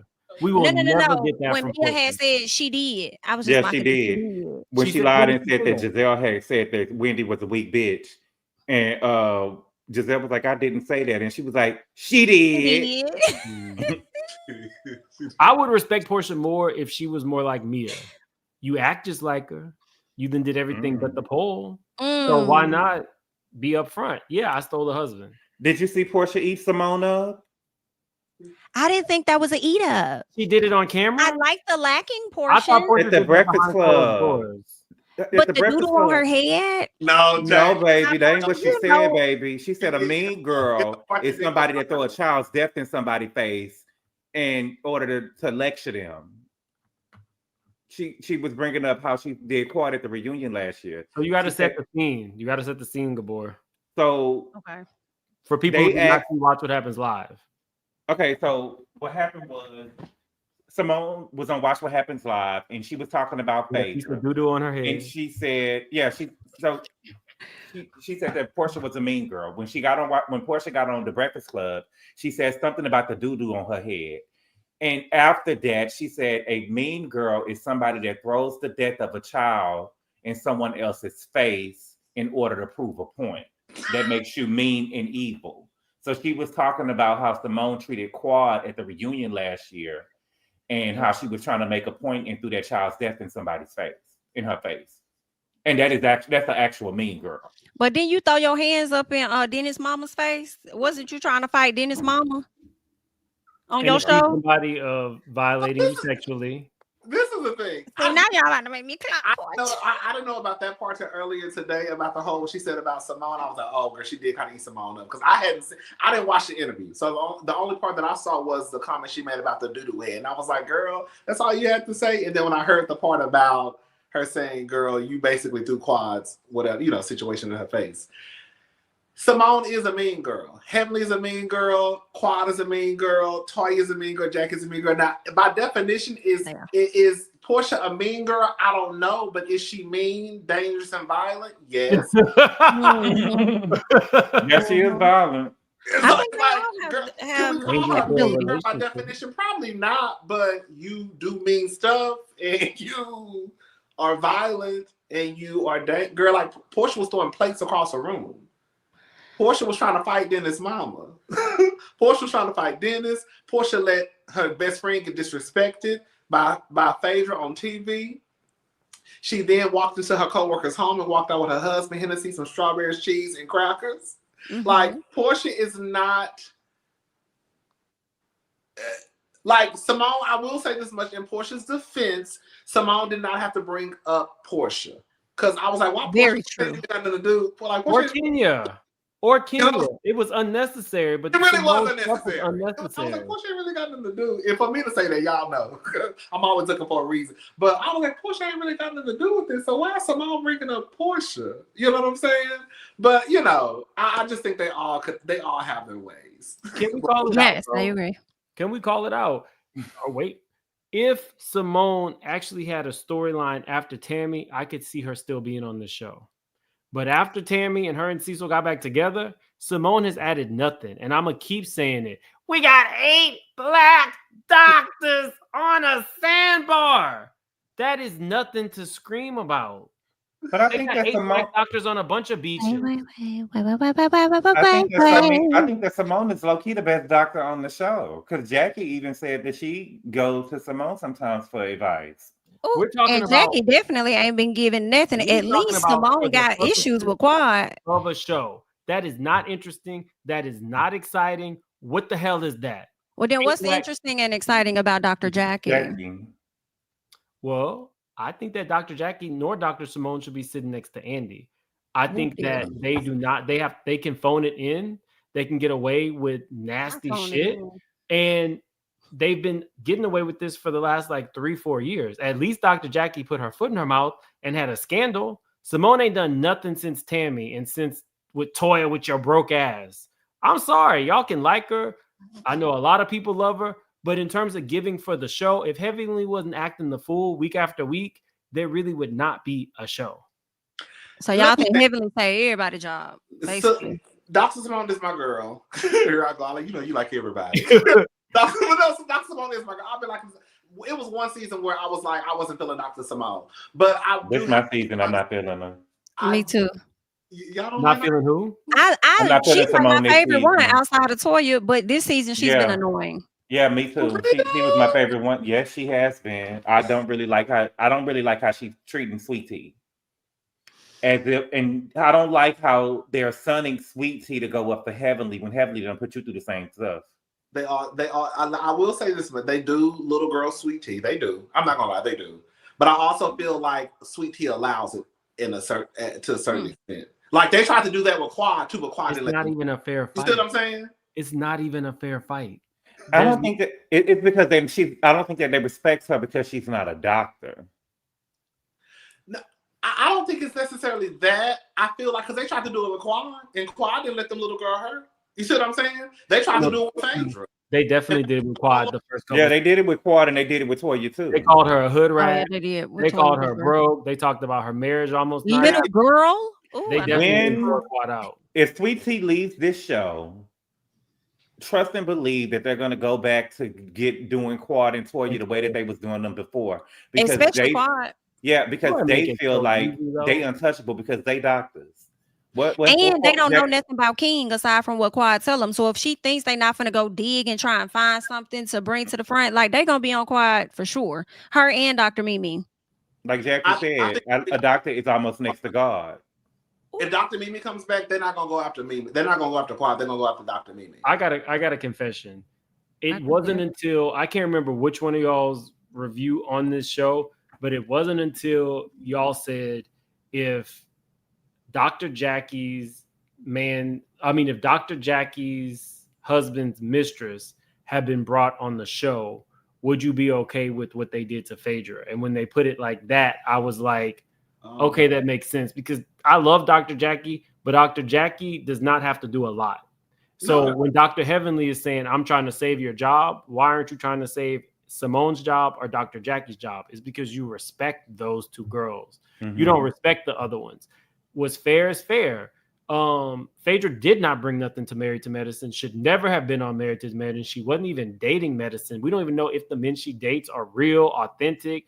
I think she paid Claudia's man. I think that she paid Apollo, and I think that she did have that baby on that air mattress in the halfway house when Apollo just got out. Come on, Trap House. But if all things are going to be fair, a lot of them don't have a lot going on, and they're not bringing their mistresses. Nobody brought Tammy on the show when they were mad at Simone. No. Jackie. Okay, Rodney, you get that 1 point. So we know she was going to take the mistress. Hello. You get the point, Rodney. You get the point because I hadn't thought of it like that. Nobody's bringing anybody's exes or side chicks to the show. They shouldn't have brought quads. They wouldn't like it if they brought Tammy, the lesbian. You know, I think Tammy is a lesbian. I don't know nobody saying. She look like one anyway. She likes, but they wouldn't bring. I ain't never seen her before. You know Tammy like a stud. I've never seen her. I think they covered up her face. But she kind of looked like Angie Stone a little bit. Wait a minute. I mean, I don't know how her face looked, but yeah, they wouldn't like it. But I will say this: I think the difference why they really don't. This is the thing, Jackie. I think that Jackie and Simone's spots are kind of okay. No, she don't look like my bad. She don't look like Angie. She don't. I think that Jackie. I don't think they really have to worry about. This is what I think. I think that they need to do I think some people need to get a pink slip in a white box. I do. I think that, and this has nothing to do with the comments Heavenly said a couple of weeks ago. I've been saying at the beginning of the season, I think it's time for Heavenly to take a break. My God. I love Dr. Heavenly, but I think it's okay for the girls to take a break. I think that Heavenly needs to take a break. I agree. Hold on, really, really quick. I'm sorry, guys. We got some super chats. I'm sorry. Grown Woman, Don't Try Me. All my faves here tonight. Thank you so much. Erica De Niro. What's up, Erica? What's up, Erica? Hey, Erica Diva. P&S will be addressing their friendship this season. Pussy and Porsha and Shereé. Porsha and Shereé. I can't. My bad. Oh, that's the Castle Zoo kicking in. Is that how you pronounce it? Is it Castle Zoo? I don't know. I don't know. I don't know how to pronounce it. I've been saying Class A. Class A. Oh, babe, I drink 1800 Casamigos, not Don Julio. Anything above price range, it's out of my. Kay Walker, thank you so much for the generous super chat. This is the best way to start my spring break. I'm a medical student, and you guys help me stay happy after my long days. I can't wait to catch up on your videos. And she is an alley cat. Oh, hey, Kay Walker. Thank you, Kay Walker. And Gabor, you have 2 tiers, right? You have what are your tiers for your memberships? So the lower tier is the Garcelles. That's explanatory. And then we have an alley cat tier, which is the highest tier.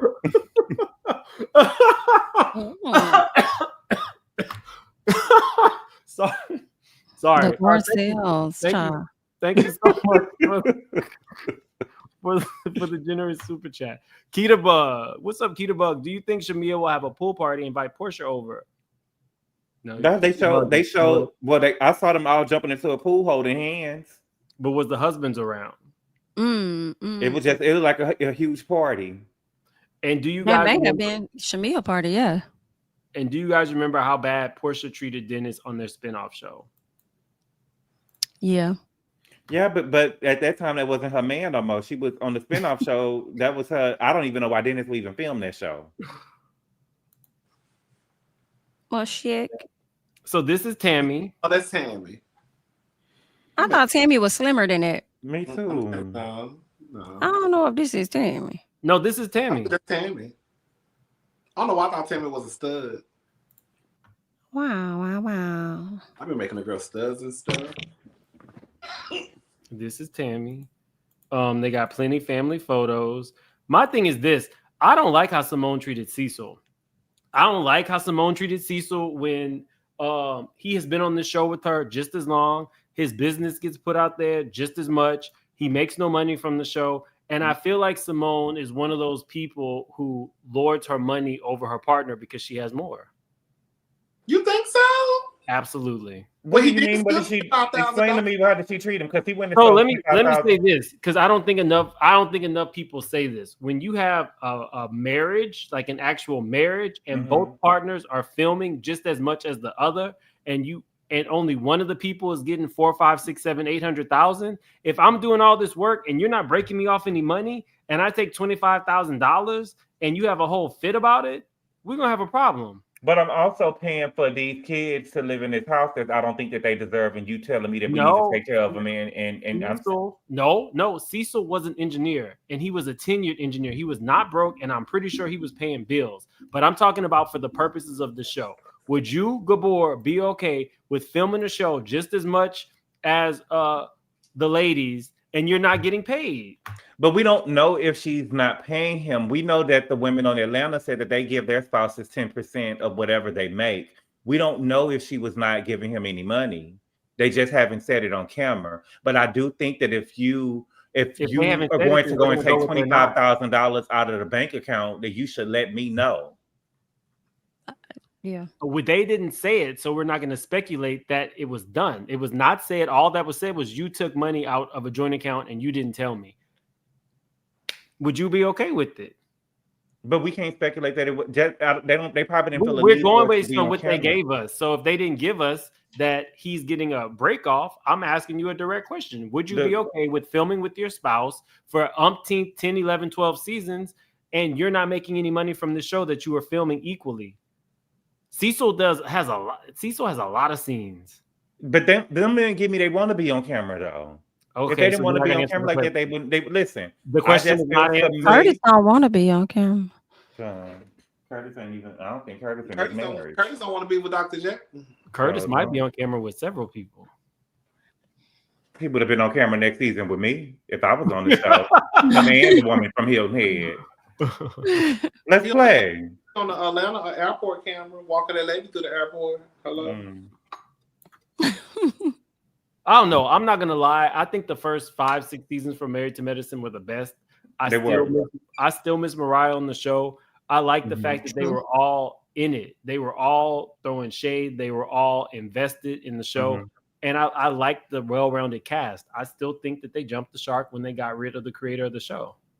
Yeah, I think that I loved the show before Contessa got on the show. I thought the show was good. No, I'm just saying those were the best seasons of the show before Contessa came along. I think that before Contessa came along, I thought that everything was really authentic. I love the couples trips, and I love that they gave us a lot of backstory. But now I just feel like it's fake.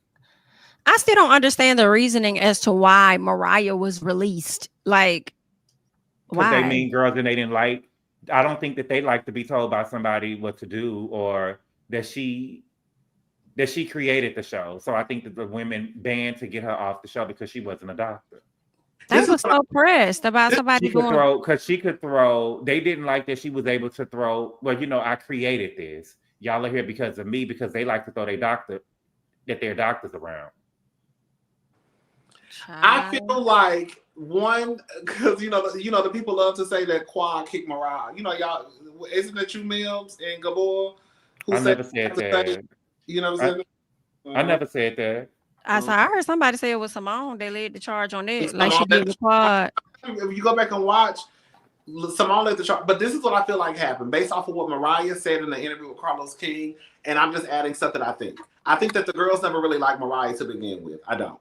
I think that once Mariah started having issues with the behind the scenes, her getting the credit she deserves, I think that's when NBC, Universal, Bravo, whatever, I think they kind of used the girls to get Mariah off of the show, if that makes sense. Well, they tried to make it seem as though the girls are kicking Mariah out. Those girls don't have that much power. The girls don't hire or fire nobody. Does that make sense? Same thing they did to Quad, yeah. Same thing they did to Quad. Like they can't hire anybody. I think that, but once I think they found out that Mariah didn't have any power. Remember at the reunion, Quad said you cannot hire nor fire. Right, anybody's checks. I think that's when they realized, oh girl, you ain't got no power. We can get you out of here if we want to. They don't fool with you, and we don't like you anyways. And I think they kind of band together to get Mariah out. I think about it a little differently now. At first, I was like with most of the people in the chat, Mariah wanted them to kiss the ring. But now that I'm seeing it through these eyes, Bravo always uplifted the women with degrees, like medical degrees. Mhm. There's no way that Dr. Jackie and Simone should have always been sitting next to Andy. So if I'm Mariah and I then put together this show, I then got quiet. She was homeless. I helped her find a man, a career, got her off the streets. If I did all that for her, she's going to be my sidekick. I got another wife, Carrie, who probably should have always been recast, but I would have felt away if the doctors were elevated more than the actual creator of the show. And that's what they did to Mariah. So if Mariah was kind of having like this pissing contest, they've all done it with this show specifically. I think that Black female doctors should be applauded. But for the sake of the show, I don't see why Simone and Jackie are just automatically made the anchors of the show when they're involved in a lot of the mess as well. Like, it's like they can do no wrong. I feel like Heavenly still says this to this day. Well, I don't say about to this day that Jackie was put in place to kind of like solidify the show, right? And I do understand that probably for the first few seasons, but I think now going into season 11, the show is what it is. I don't think that anybody cares that Dr. Jackie's on the show, or Dr. Jackie makes the show real, or Dr. Jackie makes a doctor seem like doctors. Like, Dr. Jackie can really go. I think it was probably important for the first 3 or 4 seasons when people were tuning in, like, when you see people like Simone cursing and yelling, and then you got, Heavenly doing what she's doing, like, are these real doctors? But then when you have Jackie who's kind of a little bit more pulled up, it does kind of bring like, okay, these are doctors. But now I don't think Dr. Jackie is needed. When Mariah and Quad had their fallout, they should have been next to Andy. When Mariah and Quad actually had that fallout, when I thought they weren't. They weren't. Mm-mm.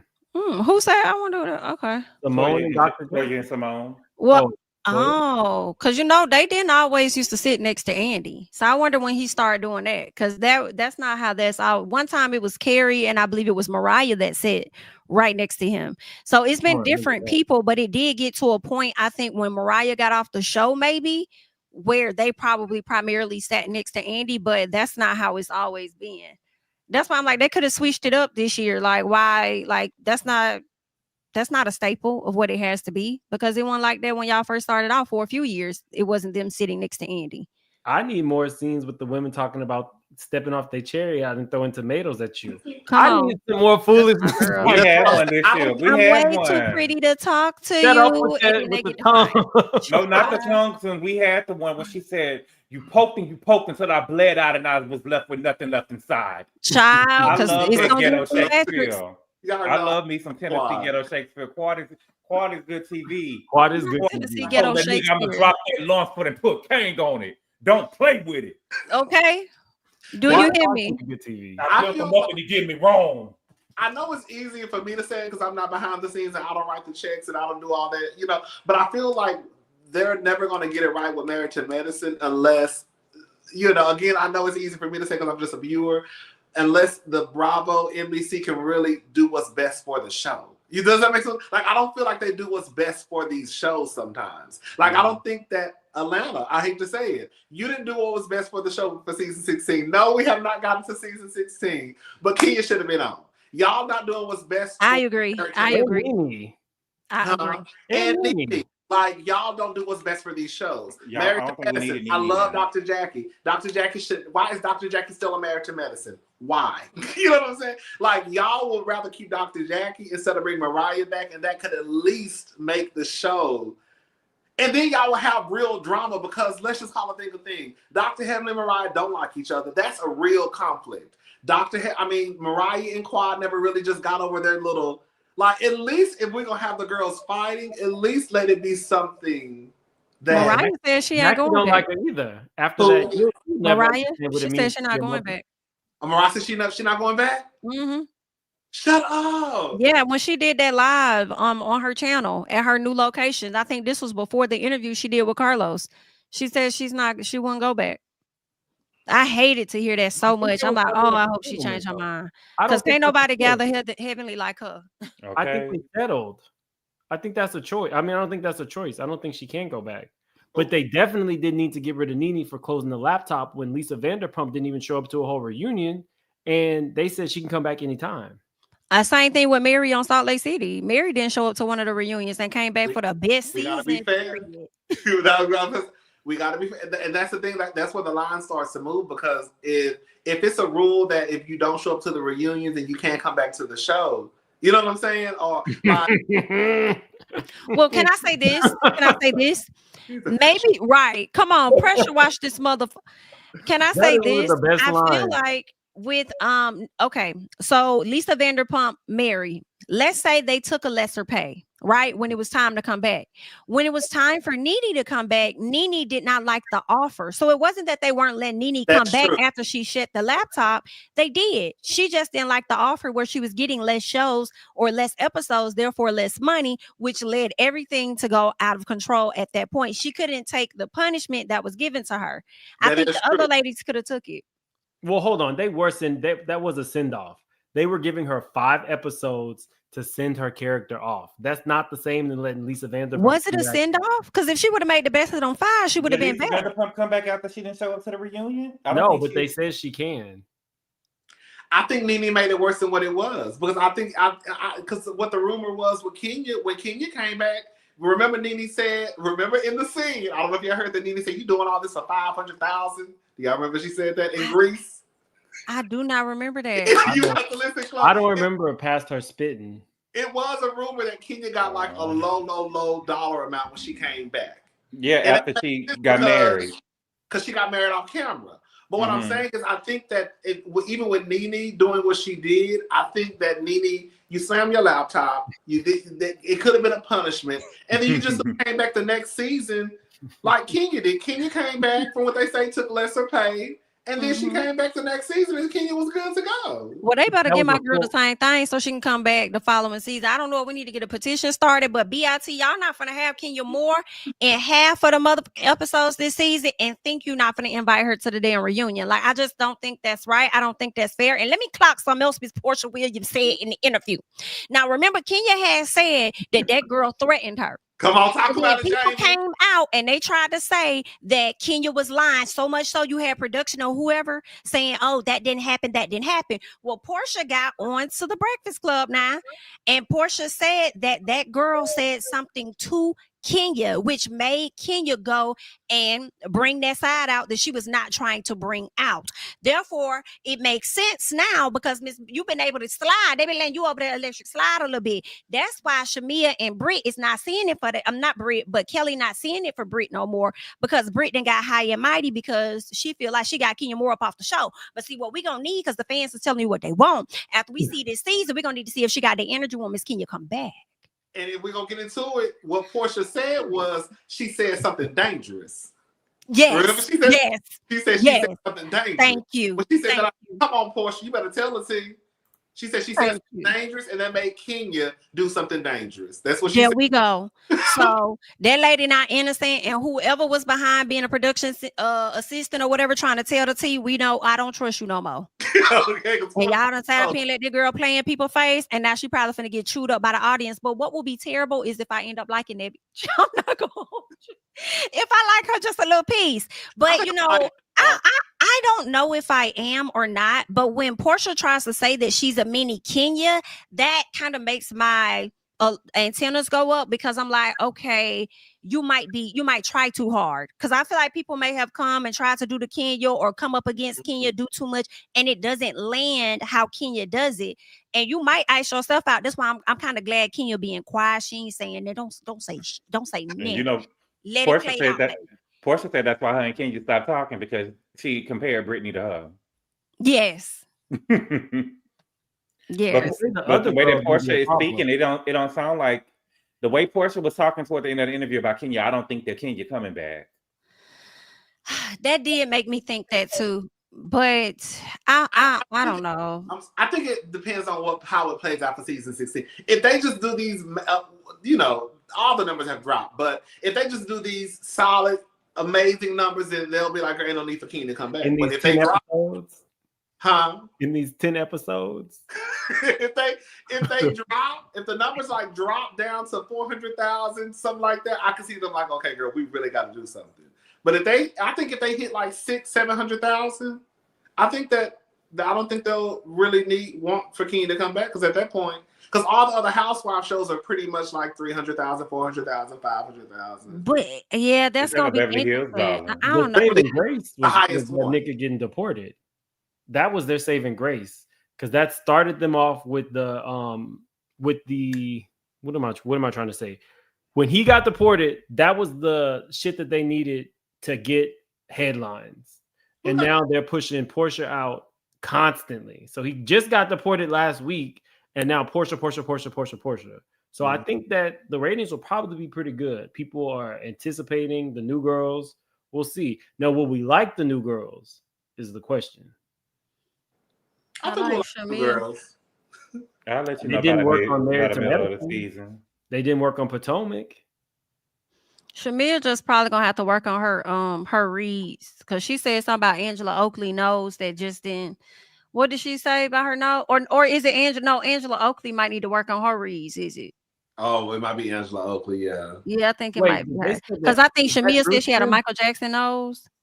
Is that Drew's friend, Angela Oakley? Because I they don't. said that she was a powerhouse this season. But Oh, is Wendy she? also said that the RHOP reunion was crazy. So you can't really trust nobody who's promoting the show. True. It's all to get us to watch. That's it. Wendy It thought seems like it's work, because I'm gonna check it out. What you say about Wendy? I say Wendy thought it was. That was a let me see. Snooze fest. Why Dr. Bunny haven't gotten them teeth? What's good, you? Why Dr. Bunny haven't gotten them teeth fixed yet? Ain't her bestie Big Heavy a dentist? Not feeling her this season, and Tree Stump Jackie can go. Well, I wouldn't let Heaven in my mouth neither if they say that she walk around with Crown Brawl in her coffee cup all the time. Oh my! No, we're not gonna let me say so. What? Thank you. No, we can say what we want to say about Dr. Heavenly, but I'm gonna say I'm gonna tell you who I'm not going to for service. Who? Jackie? No. You ain't going to Dr. Jackie? With the pain medicine? If I was a celebrity, I'll go to Dr. Jackie, because if you're a celebrity, she's gonna do you right. Now, if you're just a regular, No, I wouldn't, but I don't trust that either. She might say, go to Dr. Jackie. Ass back to work. They give me Jackie over there mad at them women for over there being able to get. Let me be quiet. What happened? Nothing. Go ahead and say it, baby. It's just us. I just feel like that she probably mad at some of them women over there to give birth, and Curtis didn't want no baby from her. Oh, Jesus. Because she begged him for a baby on camera, like season 2 or season 3. She begged him for a baby, and he told her no. I'll say this. I lost a little respect for Jackie, because for Dr. Jackie to be this astute doctor of Atlanta into the stars of Atlanta, but you let that big Curtis run you over. One thing, Jackie never got nothing she wanted from Curtis. Girl, not a baby. She even had to start coming home early. Like to the point you change your schedule, and then this nigga start going out of town. He made a fuss about you working too much, and you said, "Okay, let me stay home sometimes." And now he's in the Dominican Republic. I'm gonna give her some grace, because I feel like when you have something like cancer twice, what he did was absolutely wrong. But I do feel like I'll put it like this: I have a friend who has sickle cell anemia, and she stayed with this nigga for way too long, because that was the one that was at the hospital with her. And she felt like because he stayed through her real sick illness, that was the one. He was still a nothing ass nigga. But I feel like sometimes when people have these kind of illnesses, it bonds them to a people in a way that we don't understand. When I see Curtis, all I see is a mole like Karen, but bigger. Curtis just I don't get it either. But it might be the health stuff. But this woman wanted a baby. You already got a baby. We can't even. She asked him, "Can we adopt a baby?" Like, this is something that she won't be able to get over. She wanted a child. Dr. Jackie just wants to move into a condo. Dr. Jackie is a woman of a certain age. You're asking a man of a certain age, like they technically could be retired. You're asking a man of a certain age to adopt a child, and you're not home now. he got a whole mistress, and she didn't even know because she's never home. She charts when she gets home. So it is a partnership to have a baby. He's still wrong for cheating on her, but at what point are you going to slow down? You want a baby while you're on a television show, while you're opening up a new practice. Something's got to give. He's still big and stank looking, but Dr. Jackie is not willing to give up anything. She's very career oriented. He don't work though, so technically he could have took care of the baby and not took care of the mistress. He took care of his daughter. He taking care of those girls in Dominican Republic too. You know they say, oh, let me not say that. Let me shut up. Oh, I can say it. I did a whole video on this. So let me take this off. So apparently Brazil was a really big prostitute tourist or sex worker tourist attraction. And the reason so many people go to DR now is because it's cheaper sex work. So there was a major shift in the people going from Brazil for sex workers to DR for sex workers. So if your husband is going to DR all the time, Dr. Jackie, and you already know he was about to take a girl on vacation, you probably want to check on that. She probably don't care. She cared for the cameras. You might be right. Sometimes people be knowing that their partners be doing stuff, but it's kind of like Wendy. Do it, but don't embarrass me. Who? Oh, Wendy Williams. She sat on that thing and said it's all good in Huntersville, knowing damn well he had a house 9 miles away. 10-year-old girl. Yeah. So some of the people, I can see Dr. Jackie honestly like he doing what he doing. I don't know if this is true. I'm just saying this is what I think. This is not. I can see Dr. Jackie kind of like I can go to work. I ain't worried about that. You know, he in the DR. It is what it is. He comes home. Dr. Jackie is a woman of a certain age. Curtis is a person of a certain age. They probably not having sex like that. Well, she not having sex like that. We don't know what he's doing. You know what I'm saying? Like I can see it just kind of like I'm comfortable. I'm not saying it was the mistress, y'all. They say Heavenly Online Dragon Simone, sweet teacher. She was Online Dragon Simone, sweet tea. About their reunion look. No, she not. When she got this thick ass choke around her neck and the same outfit she wear every damn year. Heavenly, stop, love. Your body is banging though. Don't get it twisted. Yeah, the body is giving hourglass. Myriad. When she was coming down them stairs at Choir House, I said, okay. The body giving shape. The body giving. She got Heavenly got some nice work. Heavenly, I'm gonna give Big Hell this. Whoever did her work, I would have never known that Dr. Heavenly had work done if she hadn't told us and she hadn't came into the show how she came into the show. If that makes sense. If she came into the show just like this, I just would have thought that was her body. Possibly, yeah, that's true. I feel like instead of a busted can of Dr. Wendy has oh my God.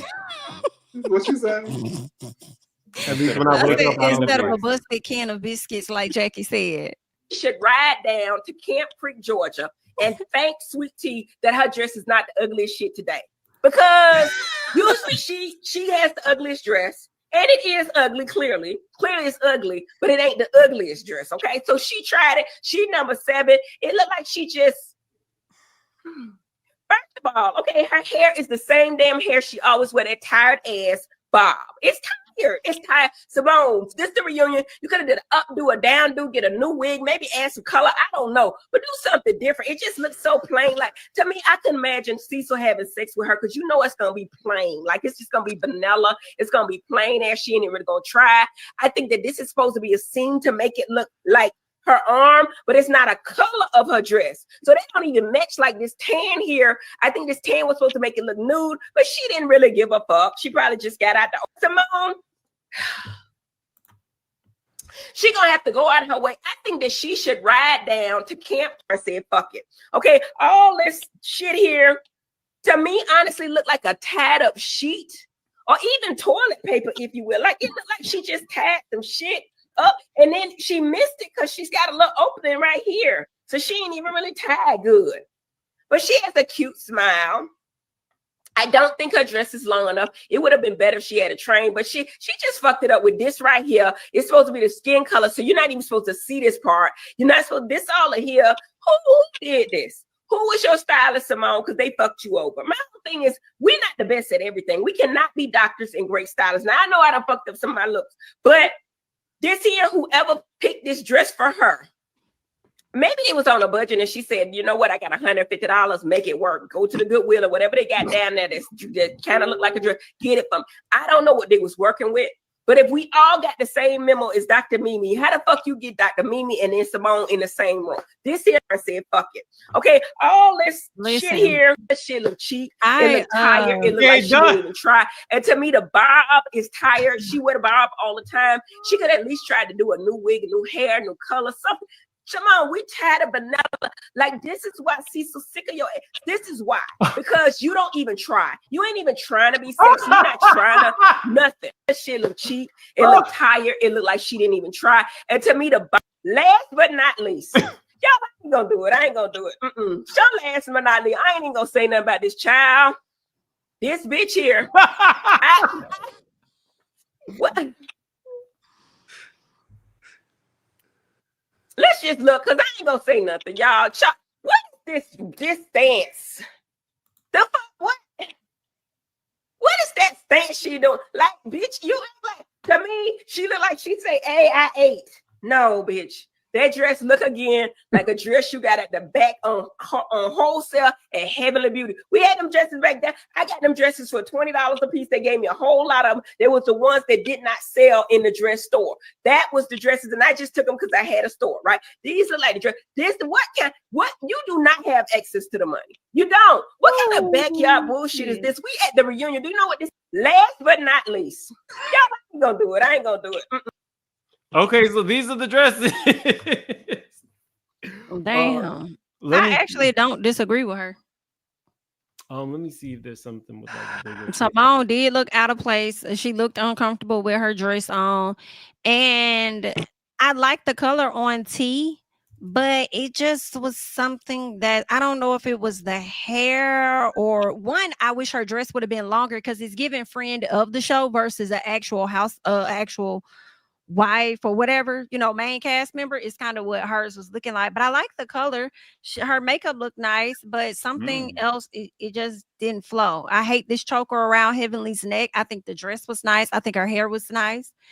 She wears the same style as well every reunion, but she does try to, I guess, change it up with color, which is what she was recommending to Simone.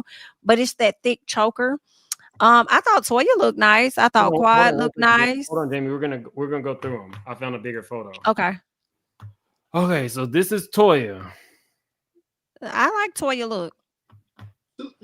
I like the extraness of it all. Now, how she gonna sit down is another question, but I think she looks nice. I saw Toya. I do like the extra. Toya, I don't know if she got on Ozempic, but Toya has dropped a lot of weight. Yes, she has. She looks really good. She looked good before, but she's maintained her thickness too. So Toya's looking really good. What were you saying, Rodney? No, I like the extraness of the dress, but it's cute. It shouldn't look bad. Heavenly. I think Heavenly looked the best. I agree with. I don't know if I like the choker. I'm gonna have to go back to it and look, but for right now, I don't know. When you wear chokers, you have to have like a model neck, if that makes sense. And I think what may also affect it is the hair coming down in front. I don't know if she could have did like an updo as well or pulled it back, but it just kind of looked out of place. It really takes away from her dress, and I think her dress is so cute. I think that she was like chicken, and then the top of her breast. If that yes, makes it's like yeah. Like, don't she kind of look like Pepper a little bit? Don't she kind of look like Pepper a little bit? You said Pepper? Sandy. I mean, that ain't her real name. What is Sandy? Sandra? From Salt and Pepper. Oh, I guess I can see that a little bit. I see it from this. I guess I can see it a little bit. But I think Heavenly looks good. I think Heavenly has progressed in how she presents season to season. This Heavenly does not look like the Heavenly that started the show. When she was at that pool watching Toya whip Mariah's ass. It's a whole different Heavenly. So I think the The girls get their Everything body natural. done. The girls get their body done and start dressing, and now they get to giving fashion advice. Girl, Yeah. Okay. Sweetie is an absolute no. Okay, I'm just gonna say this. I love the color. No. I love the color. I agree. I like the color. But it's something about Sweet Tea that presents very matronly to me. That like for Sweet Tea always yells she's the youngest, she's the youngest, she's the youngest.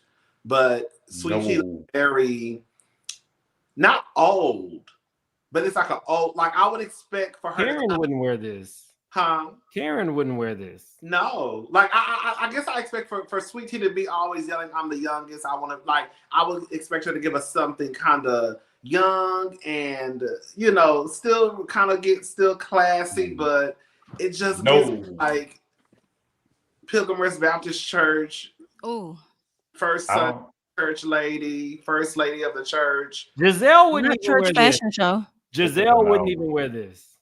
Giselle would. Giselle would not wear this, and that's saying a lot. I don't like it. I don't like the pose.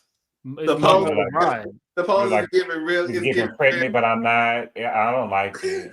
It's giving very hood, very ghetto, bougetto. Like looking. Hi, Rob. What's up? Yeah. I don't like it. I don't like the hair. The girl said I'm not good enough to be on Married to Medicine, but girl, I'm here. Girl, look. Prom queen of Waxahachie, Georgia. I can see it. Okay, so Heavenly wasn't wrong about her. Dr. Jackie. Jackie actually looks good.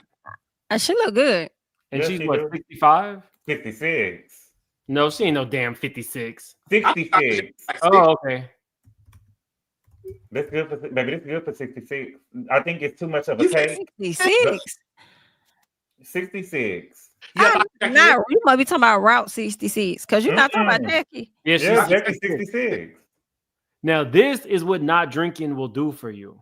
Jackie 66. Living a clean, healthy lifestyle. To be 66, we're not supposed to be comparing people, but oh shit, I'm about to.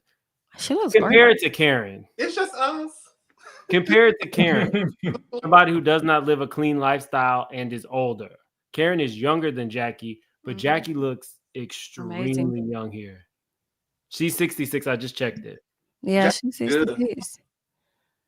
How old is Lisa like Vanderpump? Jackie, to me, honestly, Jackie and Heavenly, for the most part, they usually don't look bad at the reunions. As a Vanderpump is 2 years older than her and looks, 2 years younger than her and looks 10 years older. I'm gonna stop drinking. If this is the result, Jackie looks good. Dr. Jackie does look damn good. She really does. Jackie look good, baby. Dr. Jackie was on the beach with a 2-piece bikini on. Yes, she was. She was. 66. And was giving the girls abs. It sure was. And still a reality star. That's crazy. She looks amazing. Okay, so you get nobody cared about your outfit. Everybody cared about. I thought her outfit looked good. I don't think that she needed that much of a cape, but I thought that the outfit looked good. I love the little bandeau top she has underneath with the little shawl. Like she looks great. Love the whole outfit. Quad looks great. I like Quad's dress. I think she looked nice too. I don't like it. I don't know. That's why I'm gonna come back. We're gonna talk about it on the review. I just think that with the dress, I think that Quad is a beautiful woman. I think with the dress, the exaggerations, I think it take away from her shape because Quad got a mean shape. Baby, where the thing, it's not. You can't really see her shape with it. I think it's that split too, and it could be how she took her. It could be the pose potentially. Maybe she don't look bad. But I think I see what you're saying though, like in that mid area. Yeah. If they would have brought the slit down just a little bit more down before the knee, I think it would have showed more of her figure. Well, yeah. And it looks like it's latex. Well, I don't mind. I think it looks good. She don't look bad. I thought she don't look bad. We will pick some people apart. What about did you show the Easter Bunny? Anna Wintour. I wanted y'all to play.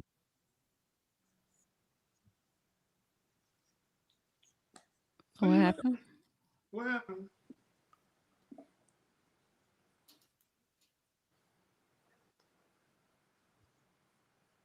I don't know what Mims over there doing.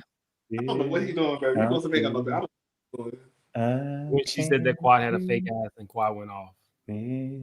Oh, who said that? Heavenly. Dr. Heavenly. And then the That's cameraman 'cause pointed out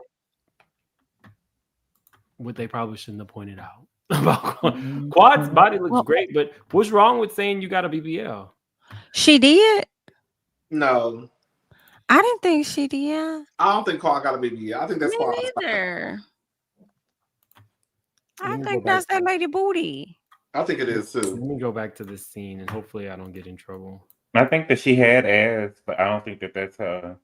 Yeah, I think she got a BBL. I don't think there's anything wrong with a BBL. I don't think there's nothing wrong with a BBL, but I'm just saying she don't got one. Okay. So we're not liking Quads. Okay. Damn. No, we like Quad. We just Dr. Simone's toilet paper. I have to look at it again up close because I can't really see. But I will say, from what I saw on the internet, I don't like. I don't like when the girls do the mesh look, and I can tell. Like, I don't know. It's weird. No, I get it. Yeah, it don't look right. It's not serving the full purpose. Right. Because you can see it. It's supposed to be that sheer, like that you can't, that see-through. It's supposed to like, yeah, she picked the wrong fit. It's giving last minute. Let me just wear this one. I'm tired. And her pose, she just looks like she's standing for a church photo or something. Like I don't like it. It's giving stroke. Stroke. Yeah, on one side. It's giving head of the usher board to me. I was thinking it looks like that girl who wore that swan. Remember she wore like a swan on a red carpet with the dead swan on the side? That's what it looks like to me. Oh, York. Yes, but I was gonna say, but George, baby, y'all know what I'm talking about. The problem is Dr. Simone has enough money just to get a stylist, and she won't do it. It's like Giselle, she won't do it. But I will say, I'm about to say something. Somebody said that's good for her though. In defense of, I think Dr. Simone and the girls on Married to Medicine, I don't think we ever really looked at Married to Medicine as the girls. Like the way I look, I'll say this, the way I look at Housewives is completely different than how I look at Married to Medicine. Like when I look at Housewives, I want the girls to give me fashion, cars, luxury, like all of the above. When I look at Married to Medicine, even though I can say that Dr. Simone isn't the most fashionable, I still don't really care that she's not the most. That does make sense, because I feel like they just started coming into their fashion the past few years of trying to actually put something on. Right. Because I feel like happy hour casual. Huh? I said versus coming to the reunion on some happy hour casual type. Right. Look. And I feel like the way that Married to Medicine was initially presented, it wasn't more so about like money. It was just like we're doctors and doctors' wives, if that makes sense. Well, Quad and Mariah always look pretty good. Huh? Quad and Mariah always look pretty good. Yeah. Housewives was more presented to us. I feel like it's about the luxury, the lifestyle, the money, the cars. And they was all broke. Some of them didn't have no teeth. Okay, so Dr. Contessa. I think Dr. Contessa looked nice. She took it. She ate that. I think she probably looked the best dress. It's simple. It's a simple. I love simple. That's why I like Dr. Jackie's. I feel like my top three would be Dr. Contessa, Dr. Jackie, and Dr. Heavenly. Gabor. Yeah, I think Jackie and Contessa my top two. I don't know who the three is yet. Gabor. What, my top three? No, what do you think about this? I just wish her hair was different, but I thought the dress and everything else was nice. See, these housewives that become bodybuilders, they can really put on whatever they want. Yeah. This woman's body looks crazy, just like Dr. Jackie's when it was on the beach. Actually, all the ladies looked really good when they was on the beach. Maybe, Sweet Tea could get her a couple more seasons and get a stylist, but for the most part, the cast looked good. I like this lady. I don't know really who she is too much, but Dr. Mimi, I thought she looked good. I thought she did too. I thought Mimi did a good job. Who did somebody say, Was that Gabor or Rodney? What? Who said, I It's cute. I think she looks horrible. The only one that I really just don't too much care for is Sweet Tea. Yeah. I like this lady's dress. I think for a first-time cast member, it stands out. And she's a freak. I think she looks right. Looks really good. And came as the main cast member. The way she looking. I wish when the friends come out, they stay on longer than one commercial break. True. But it depends on what the friends give too. Well, okay. So all-time number one. Contessa for me. Contessa. Heavenly for me. I like this lady. Okay. All-time horrible. Sweet Tea. Sweet Tea. Simone. Ooh. Okay, so we got a tie between this one and Simone. Okay, I'm gonna have to give it to Sweet Tea. Her face looks really good here. I'm gonna start posting like that in my pictures. Please don't. I'm gonna pose like Simone in mine. I'm here. Hands on the thighs. You know when Sweet Tea came out, they probably was laughing. I don't think anybody on any of these shows has a right to laugh at a season 1 person because they all look crazy on their first and second seasons. They can't because season 1 is Mimi and this is T's second season. But what does Mimi do for a living?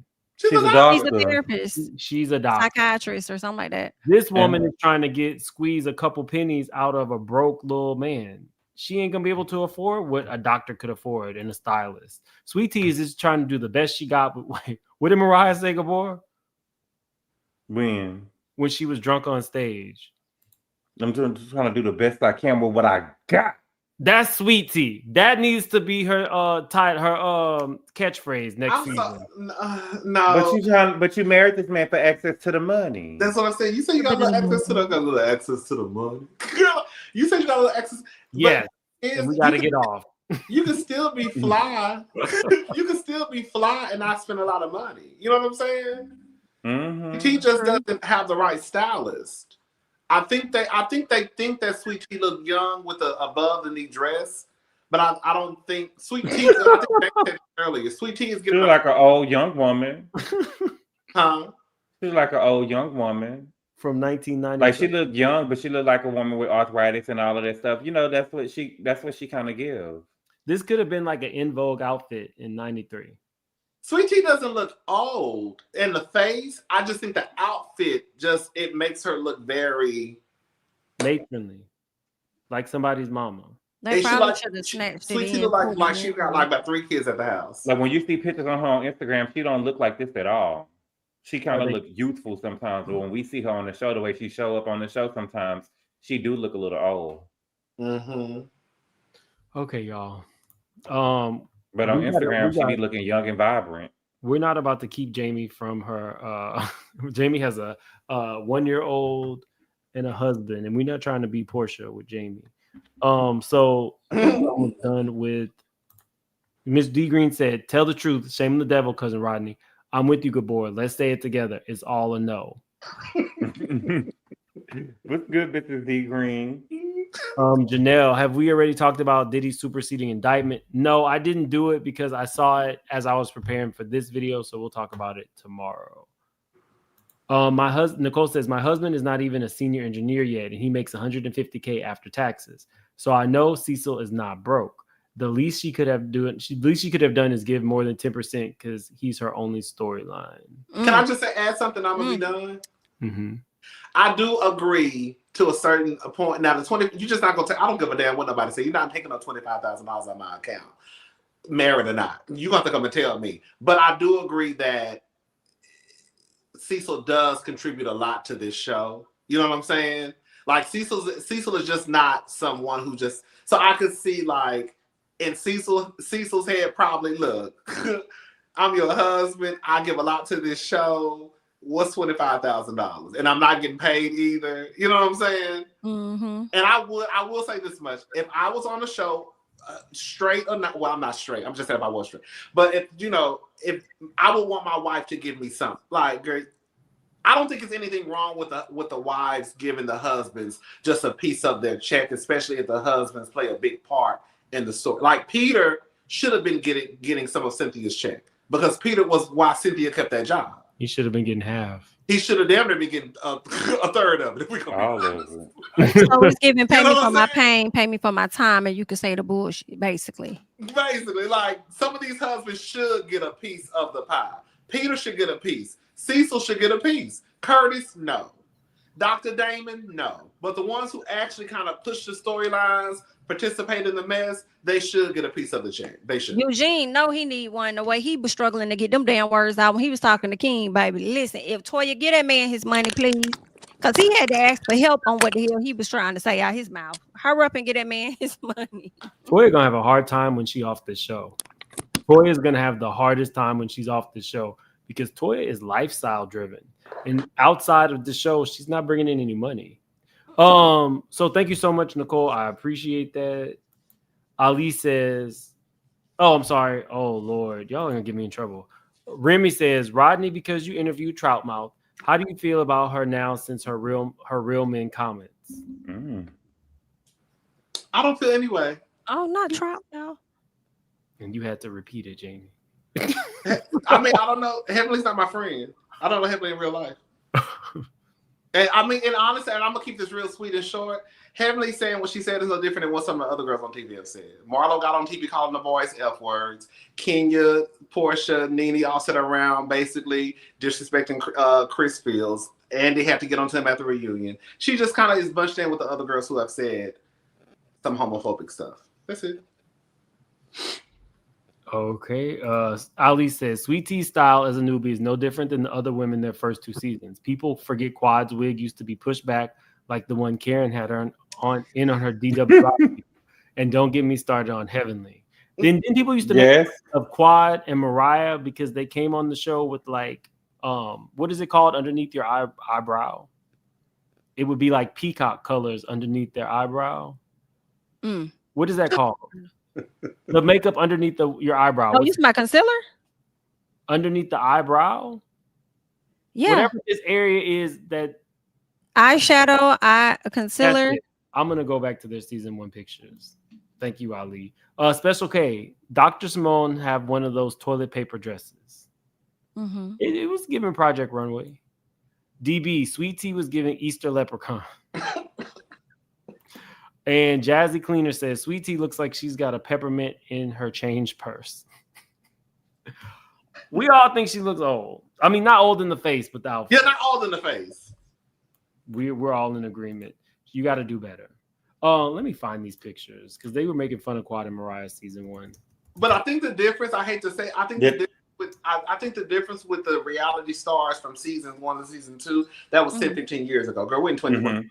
You know what I'm saying? I think that when you and if we look back at what we're wearing today, 15 years from now, it'll look crazy. Well, they were making fun of it in real time. And Mariah and all the other girls, that's what we were wearing and how we look back in the day. If that makes sense.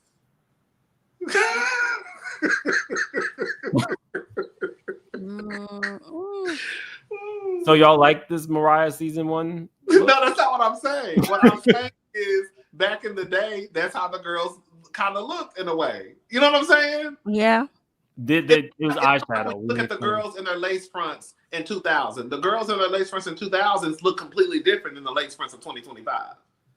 Back in the day, they used to just cut a straight line across and glue it on their head, and they had an edge up like mine. Y'all don't remember that? Jamie, I know you. Jamie, did you wear wigs back in the day? Oh, you did? Okay, well, I cannot believe y'all think I'm saying. You know, and some of my sisters, some of my cousins, I'm sure back in the day, like this. Oh, really? You know, when lace fronts first came out. Oh, when lace fronts. Huh? Yeah, I know what you're talking about. Yeah. Yes. When they first came out. Now it's transitioned to where the girls are a little bit more better with their lace fronts. Yes. They look more realistic, even though the baby hairs may come all the way down. But yeah. But even though Sweet Tea is in her second season of the show, I do have to say we're also in 2025 too. But I'm going to give Sweet Tea a pass because I'm talking out of both sides. Sweet, it is the second season, and to be fair, a lot of the girls, have to get their fashions together. The money start rolling in. A little better. Third. Yeah, I think by the third season, third time's a charm. Yeah, I don't think she's coming back. I don't think she's coming back either. I don't know. It seemed like she want to be there. Would y'all come back? Hold on. Thoughts of Waffler said that quad segment was weird. Y'all didn't even talk about the dress. Just accused her of having a BBL. Actually, I talked about the dress. We did talk about the dress. We did talk about the dress. I liked the dress. They didn't really like the and dress. I didn't accuse her of nothing. Heavenly accused her of having a BBL. But thank you guys so much. Hey, y'all said she had a BBL too. Don't try to walk her back now. Who that? I didn't say Not that. you, Jamie. Me and you on the same page. We see each other. Said she got a little work done. Did I say that? Are you saying it? I think I said. I mean, I think I said I remember her having ass, but I don't remember her ass being that big. I said there's no problem with a BBL if she got one, but Heavenly said it, not me. No, I don't see a problem with it either. I thought that she had always had ass, but I didn't know her. Weaves were a book thing back then when Married to Medicine first came in. Those were weaves. It's like like sew-ins. So guys, I want to thank you guys for being here. We were not supposed to be on here this long. This feels like Rodney was hosting because Rodney will give you a good 2 hours and then say, I'm about to finish, and 4 hours later, we'll be right there. Right. Especially on a Friday night if he even had some champagne. Rodney will stay till the bottle is gone. Very caring. But thank you guys so much for being here. Please drop the link. What? I said I don't have 4 DUIs. Period. Okay. Not even one. To be very clear about that too. Okay. So definitely drop the link for Jamie, Gabor, and Rodney. You can find all of these great channels. They put out daily and consistent content, hot topics, breaking news, Bravo content, and they are real life friends of mine. I appreciate each one of them. Does anybody else want to close out? This was good. This was fun. Thanks for joining us. I want to give a shout out to the new queen of Potomac, Dr. Wendy Osefo, for running every part of the Who said that? Part 1, part 2, part 3. She's the girl. She will never get the credit. But shout out to Dr. Wendy Osefo. Who said that? Was she sitting next to the only married housewife over there? Because Karen is of no more right now. My girl was working the reunion like an OG. I thought that she was about to get ready to jump on Stacey. Stacey was over there being aggressive with my girl, tapping her on her hand and stuff. No, Wendy was the one that was being aggressive. Let's be real. No, we all being real. Wendy was real aggressive. I thought she was about to jump on that girl. I would too. BIT, don't call my man no liar when you could just clear this up and get on the phone and call that. I ain't call your man no lie. I said I don't believe it until I see it. I gotta see it. And now you making it about you and your man when it's about me. Her face. She should have called that man and checked him. Yo, we're not doing 3 hours. Why would I call the man? But why would I call the man? And if he done already lied, why would I call him so he could lie in my face again? Y'all want to believe him? But why would you go to Watch What Happens Live and then lie and say you called him immediately afterwards when you could have just called him immediately on the spot? Why would you give him that much credibility and camera time when he already stole camera time? Did he steal it? And why would you give us TJ and shield your divorce? Oh, cause come on, Gabor.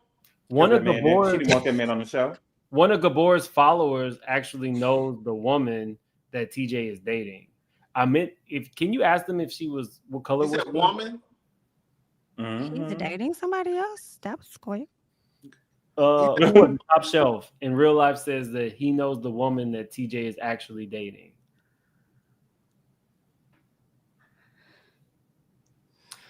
I like Stacey. Stacey, baby. She better not let the man come out here with no respect. He came online. Me too.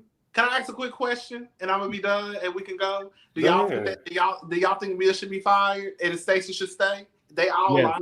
Listen, either she needs to be fired. Should take a break. Either she needs to be fired or Andy gonna have to get a girl seatbelts at the reunion because we can't have this running off set all the time. And ain't nobody. My thing for Mia is nobody even called your daughters no whores. And you running off the reunion set. Nuh-uh, she ain't run off. She walked off like she was in mourning, like she just left the funeral or she about to go see her husband at the wake, baby. I said, what's going on, girl? Now, I just feel like Mia has a lot going on, and it might be safe for Mia's mental to take a break. It's self-inflicted, though. You been told her she was a whole mistress, a self-proclaimed hoe. Like, this is not Potomac, or it's not what Potomac was supposed to be. And she does it so freely, and she lies all the time. She probably does need to be off the show. Stacey, we done seen Stacey lying too. Well, Stacey lied too. Giselle lied. Karen lied. Wendy. Oh, don't Karen lie, baby. Karen came in telling us her husband was a black Bill Gates. Yes, she did. And she was Thomas Jefferson's concubine. But she didn't come in telling us that she knew this man was married and she was having sex with him on the nude beach in Miami and didn't give a damn. But that's a Kim Zolciak kind of thing, but she's not as interesting as Kim Zolciak season 1. Was that a lie or was it the truth? Well, let me tell you why I do think Mia need to take a break, or even if she's fired, I'm okay with that. Because I'll never be over her hitting Wendy with that damn purse and pouring that damn drink on her, because they should have handled her at that moment. I do agree with that. But they didn't. They didn't handle her then. Y'all let her do what she gonna do. Come back to us with this stuff. Then she want to get upset and walk off. But Wendy didn't walk off like that when you hit her with that purse and threw that drink on her. And that's why Wendy looked like a fool. That's why Wendy looked like a fool sitting up here going at Mia with Giselle. You let her handle that. She called her daughter some horse because when she threw that drink in your face, Giselle said, "I'm ordering dessert." Come on. Did she? Fried ordering some Oreos? Dessert. It was fried Oreos, right? So she might need to just take a little piece of a break. I think she'll need just take a little break. I ain't saying fire her. I'm just saying give her the break that you gave Robin. What did she tell Wendy? I don't like you. I don't Who said like that? She said it at the reunion. Or she said, I don't like Oh, no, she pointed. Yeah, she pointed. Yes, but she ate that, didn't she, Rodney? She ate that. She pointed down. Andy was like, well, why didn't you do nothing when she said, because I don't like her. She didn't even look at her, and Wendy started crying. Child. Baby, Wendy said, what tears? Not this reunion. Who? Girl, but the only reason why they start crying is because Giselle go to Human Resources. That's why Candace was Did Giselle go to Human Resources? Giselle go to Human Resources all the time. She went on last year. Did she go? Giselle was given preferential treatment. She may not even have to go to Human Resources. Facts, because the way she told them not even show Karen stuff, I said, oh, that's how you move when it comes to information about you. You just tell them to clip that out. Cut that out. I said, she in charge of the girls and Andy. Okay. Remember season 5 when they let it be known? Monique said that Giselle had a breakdown. Giselle came out and said she had a breakdown, and they didn't even show it. Yeah. But did she run? Yeah. She did run off stage. Did she? I didn't when she had the breakdown. I think she did run off stage. She didn't leave the building. Oh, she had a breakdown. And that's a lot. How Giselle is supposed to be presented to the viewing audience. Giselle is supposed to be the stoic ice queen, and no girl, you was getting. But what do we do? So what do we do with Mia? What do we do with Mia when it's time to reprimand her for throwing drinks at Wendy, and we find out Wendy was showing her pussy? Wendy had them drinks, baby. She had them drinks like Karen did. That's all that was. It's a little drink like Karen. Okay. Y'all gonna be shocked. She was trying to act like Porsha. One of you just gonna. Well, let me not say that about Dr. Wendy. I'm not, because I'm not gonna do Dr. Wendy like that. But she just had a little something. I don't think Mia should be fired. You don't think so? Y'all don't let the help her do. That's fine if she not. Because they ain't gonna do that but get on her head. She just got to be ready for next season. That's it. My thing is, Mia came in a full force, a Tasmanian devil, lying on people, beating up people. Y'all didn't find her yet, so you listen. And look, it came in line. It don't even make and still here. So I guess you're right. No. Like talking about you bringing your child, like, first off, these are mothers. You bringing your child into it and saying, I don't actually know the paternity of my child, and it might be my the dude on the side or my husband. That's not even a cute lie. That is just, I'm going to say anything on camera. At least when Dr. Heavenly does it, it's pointed and it's really spilling some business. Mia is, by the time you get written up by Essence and they say you are lowbrow and you are declassing the show needs to look at that. They also said the show was colorist too. And they were. I And wonder they if work. they're gonna tell Mia to take that extended break. Mia can't afford a break. I would bring Mia back, but she would definitely not. She would take a pay cut for leaving the reunion. The thing Would she with be a Mia friend of the show? No, I would bring her back to Housewife. Mia should have just stood on business. Mia, Girl, I didn't know who. Mia I didn't know who the baby daddy was. I didn't know who the baby daddy Oh, no, was. I didn't know that that IVF. I'm not the one with 4 degrees. I didn't know. That is true. But I think that she ate the girls up. I think that Mia ate the girls up throughout the season, though. She did. That's why throughout the season. She ate the girls up. She did. Mia was supposed to follow all the way through from the episode 1 all the way to the reunion and stand on business. Because Mia, I have to be honest, Mia acted a fool during the season. Mia would last on Love and Hip Hop. Mia would not last on Love and Hip Hop because the first time she threw something, she would get beat. She wouldn't last on Real Housewives of Atlanta. Definitely not. She's not quick with it. No. Well, I'm just saying with the throwing drinks and stuff and putting hands and stuff in people's face and stuff that she was doing, because she actually, before she threw the drink on Wendy, when they was at Karen house, she put her hand in Wendy's face and Wendy said, "Don't put your hand in my face." And she put her hands more in her face. Girl, what you gonna do? Is what she said to her. She sure did. Or she wouldn't be able to let, you people act out like that when they're around certain people. I want to see them act like that with other y'all people. about to be mad at me, but okay, this has been real. I've appreciated all y'all. But your boys, I don't like getting put out of nowhere. Don't invite me nowhere and put me out.